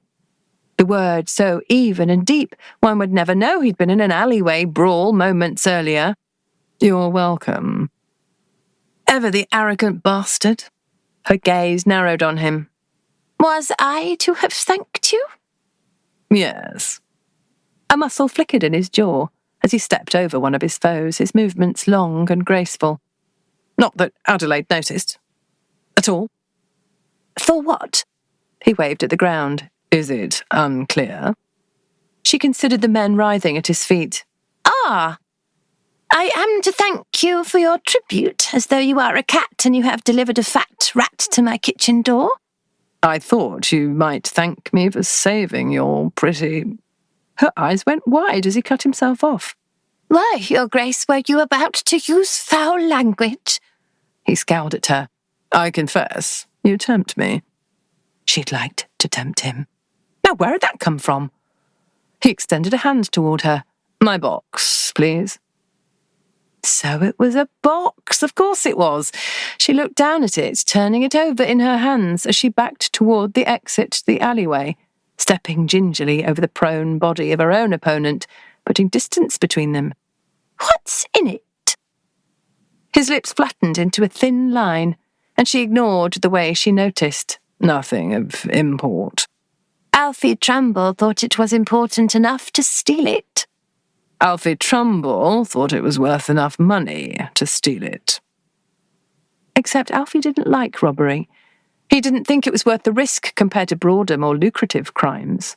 So whatever was in this box, it was worth money, and a great deal of money if her father had risked stealing it from a duke. Even if it wasn't worth money, it had brought a duke to Lambeth. So whatever was inside was a secret worth having. As Adelaide had made a life of trading in powerful men's secrets, and was currently very interested in secrets adjacent to this particular powerful man, she wasn't about to give this one up easily. She tossed Claiborne a crooked smile. Those are the same thing on the South Bank, Duke, but here we play by simple rules. She who finds, keeps. With that, she ran again, heading from the alleyway at a clip, aiming for the docks. Of course, he followed. It's private, he ground out as he kept pace with her, the words tortured from him, as though he resented having to speak them, which of course he would. This was not a man who would deign to share with someone as common as Adelaide. That much is clear, or you wouldn't be skulking about a well-guarded warehouse playing fancy dress. She slid him a look. You can't possibly have thought you wouldn't be noticed. He ran a hand over his beard. Forgive me if I'm not as deft at disguise as you. He sent a cool look over her from head to toe, though Adelaide did not feel so cool under his scrutiny. You thought you could simply walk in there, thieve from the head of one of London's most powerful gangs, and walk out? In fact, I was doing just that until you sent the entire afternoon sideways.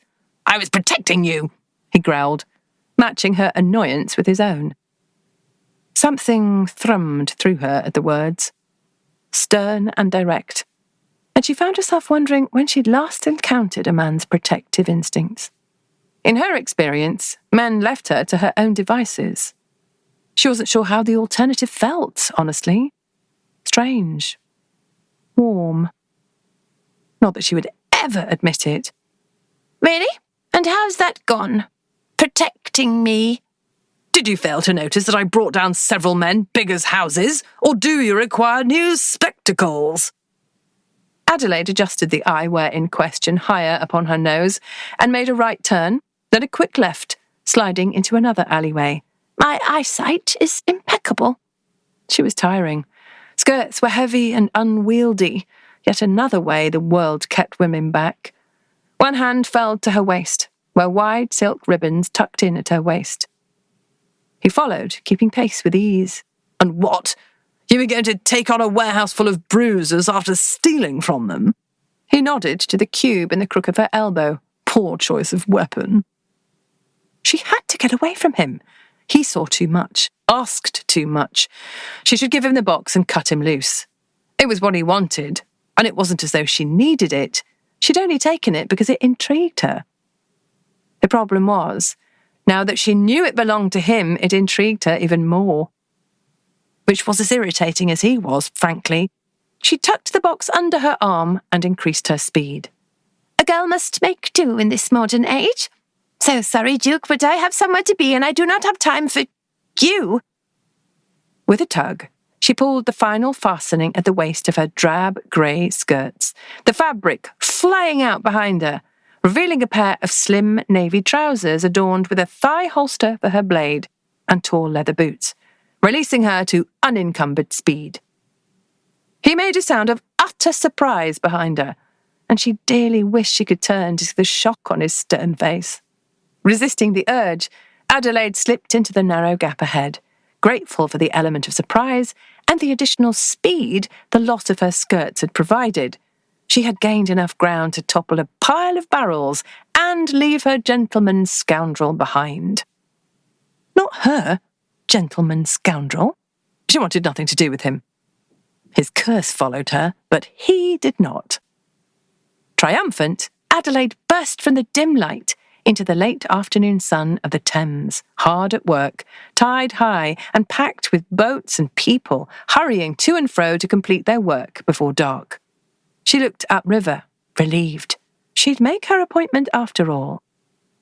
She slowed her pace, removing her coat and cap and tossing them behind a pile of wood crates, sliding her snuff box and Alfie's book into her trouser pockets, before detaching a peaked cap from where it had been pinned at her waist. Pulling the brim low over her eyes, she lowered her hips and broadened her stride. The woman in the drab dress was gone, replaced by an ordinary dock worker, tall and slim, and headed straight for the riverbank, invisible again. She leapt down from the riverbank onto the nearest barge, heavy and piled high with coal. A shout sounded, surprise from one of the men on the far end of the boat, but Adelaide was already gone, leaping down to the next barge, piled high with sacks of mortar. There wasn't time for any of this. No time for being chased by bully boys. Certainly no time for thinking about sharp, angled jaws and dukes who leapt into the fray. No time for distracting men who caused the fray. Another leap. Another boat. This one already half empty of its cargo. There was no traffic like the traffic on the Thames at high tide. No better place to disappear either.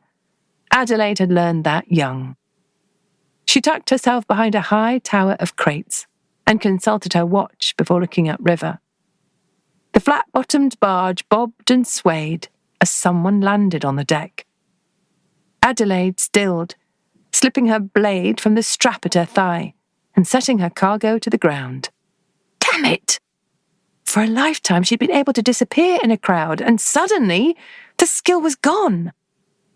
The Duke of Claiborne had somehow ruined it, as though in seeing her, he'd made it so the rest of the world could too. She adjusted her grip on her knife and listened, trying to hear her pursuer's heavy steps over the sounds of the working river. Peeked round the edge of the crates. Damn it, she muttered to herself before narrowing her gaze on him, tall and strong, and not remotely worse for wear considering he'd been dockside brawling for the last 3/4 of an hour. You've missed a turn for Westminster, Duke.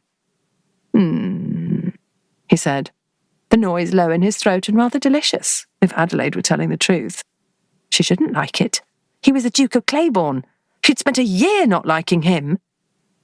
He stepped into her hiding place and collected the cube at her feet. Stealing is a crime. Are you going to call the magistrate? No, he said, softly. But what did you intend to steal? He was close enough to touch, and Adelaide knew she should step away from him. Even if he wasn't a duke, it was still daylight, and half the Thames could see. No one on the Thames was watching. Who says I was stealing anything? There was something about him, about this, something wild and unfettered and exciting and dangerous. He stepped closer, his words low and dark as he continued, You don't have to admit it. I know a thief when I see one.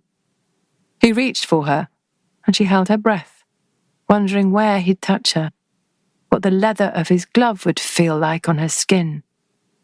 Except he didn't touch her skin. Instead, he said softly, Red. For a moment she didn't understand, and then she felt a tug at her temple, where a lock of her hair had escaped. She reached up, knocking his hand away and pushing it behind her ear. He watched the movements, his gaze unreadable, and Adelaide went hot with his discovery and the sudden realization that he was close and warm and he smelled fresh like citrus, a scent that did not come with the South Bank. It was not a scent for Adelaide. Adelaide Frampton was a woman for working days, and she had a keen understanding of what that meant, of what she might hope to claim. This man was not for her, which made him a wicked temptation, like sweets and silks and purses and pocket watches, like all of them put together. Too much for a thief to resist.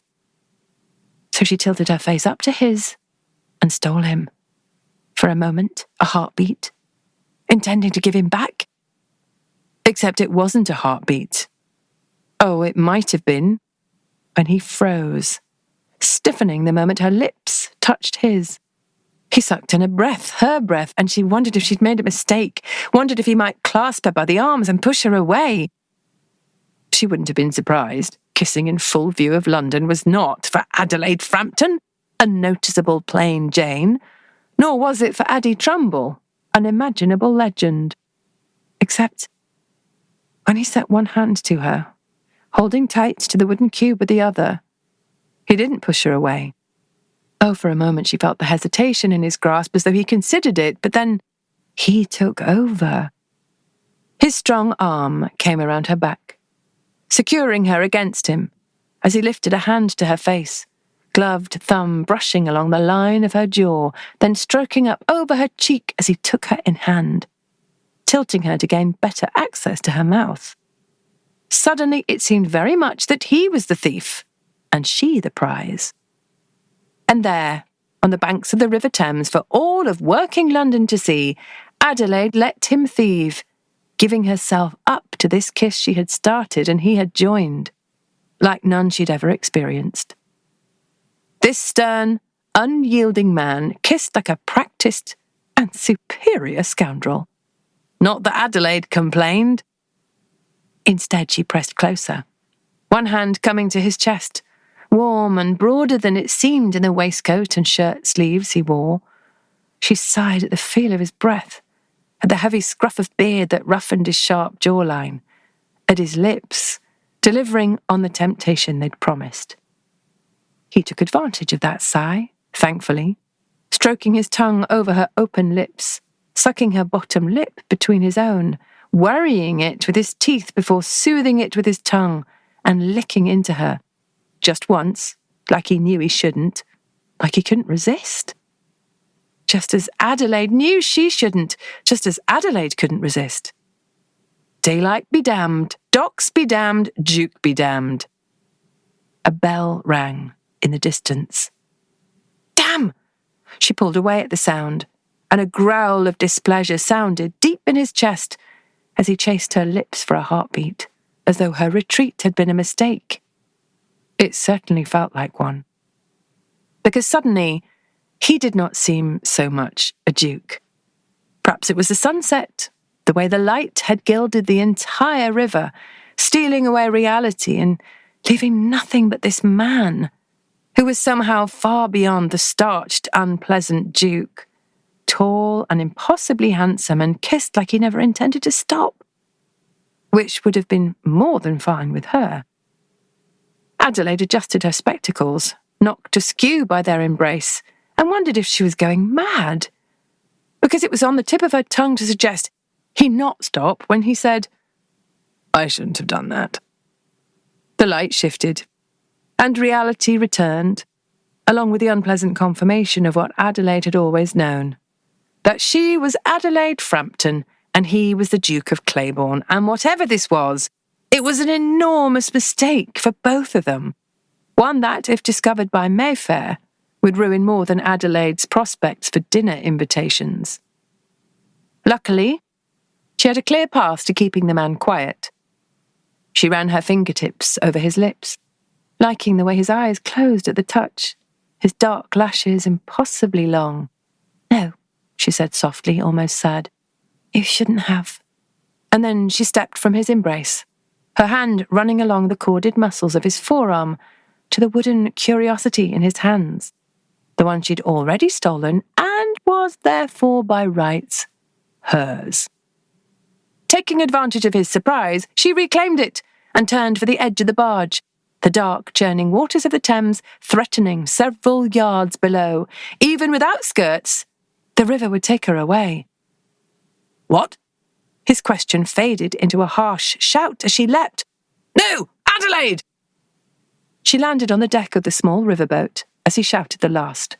The broad-shouldered man at the helm of her new conveyance pushed off from the barge with a long pole, putting too much river between the two vessels for anyone to follow her, even a man with legs as long as Claiborne's. She nodded her thanks to the captain of the boat, and he tipped his hat in her direction. Neither spoke the other's name. Too many watchful gazes on the river, and one in particular above. He'd called her Adelaide. Adelaide dipped under the canopy that shielded the rest of the boat from the world at large. It took all she had to resist looking back, to keep from confirming that he watched, to feel his keen focus once more. It was nice to be noticed.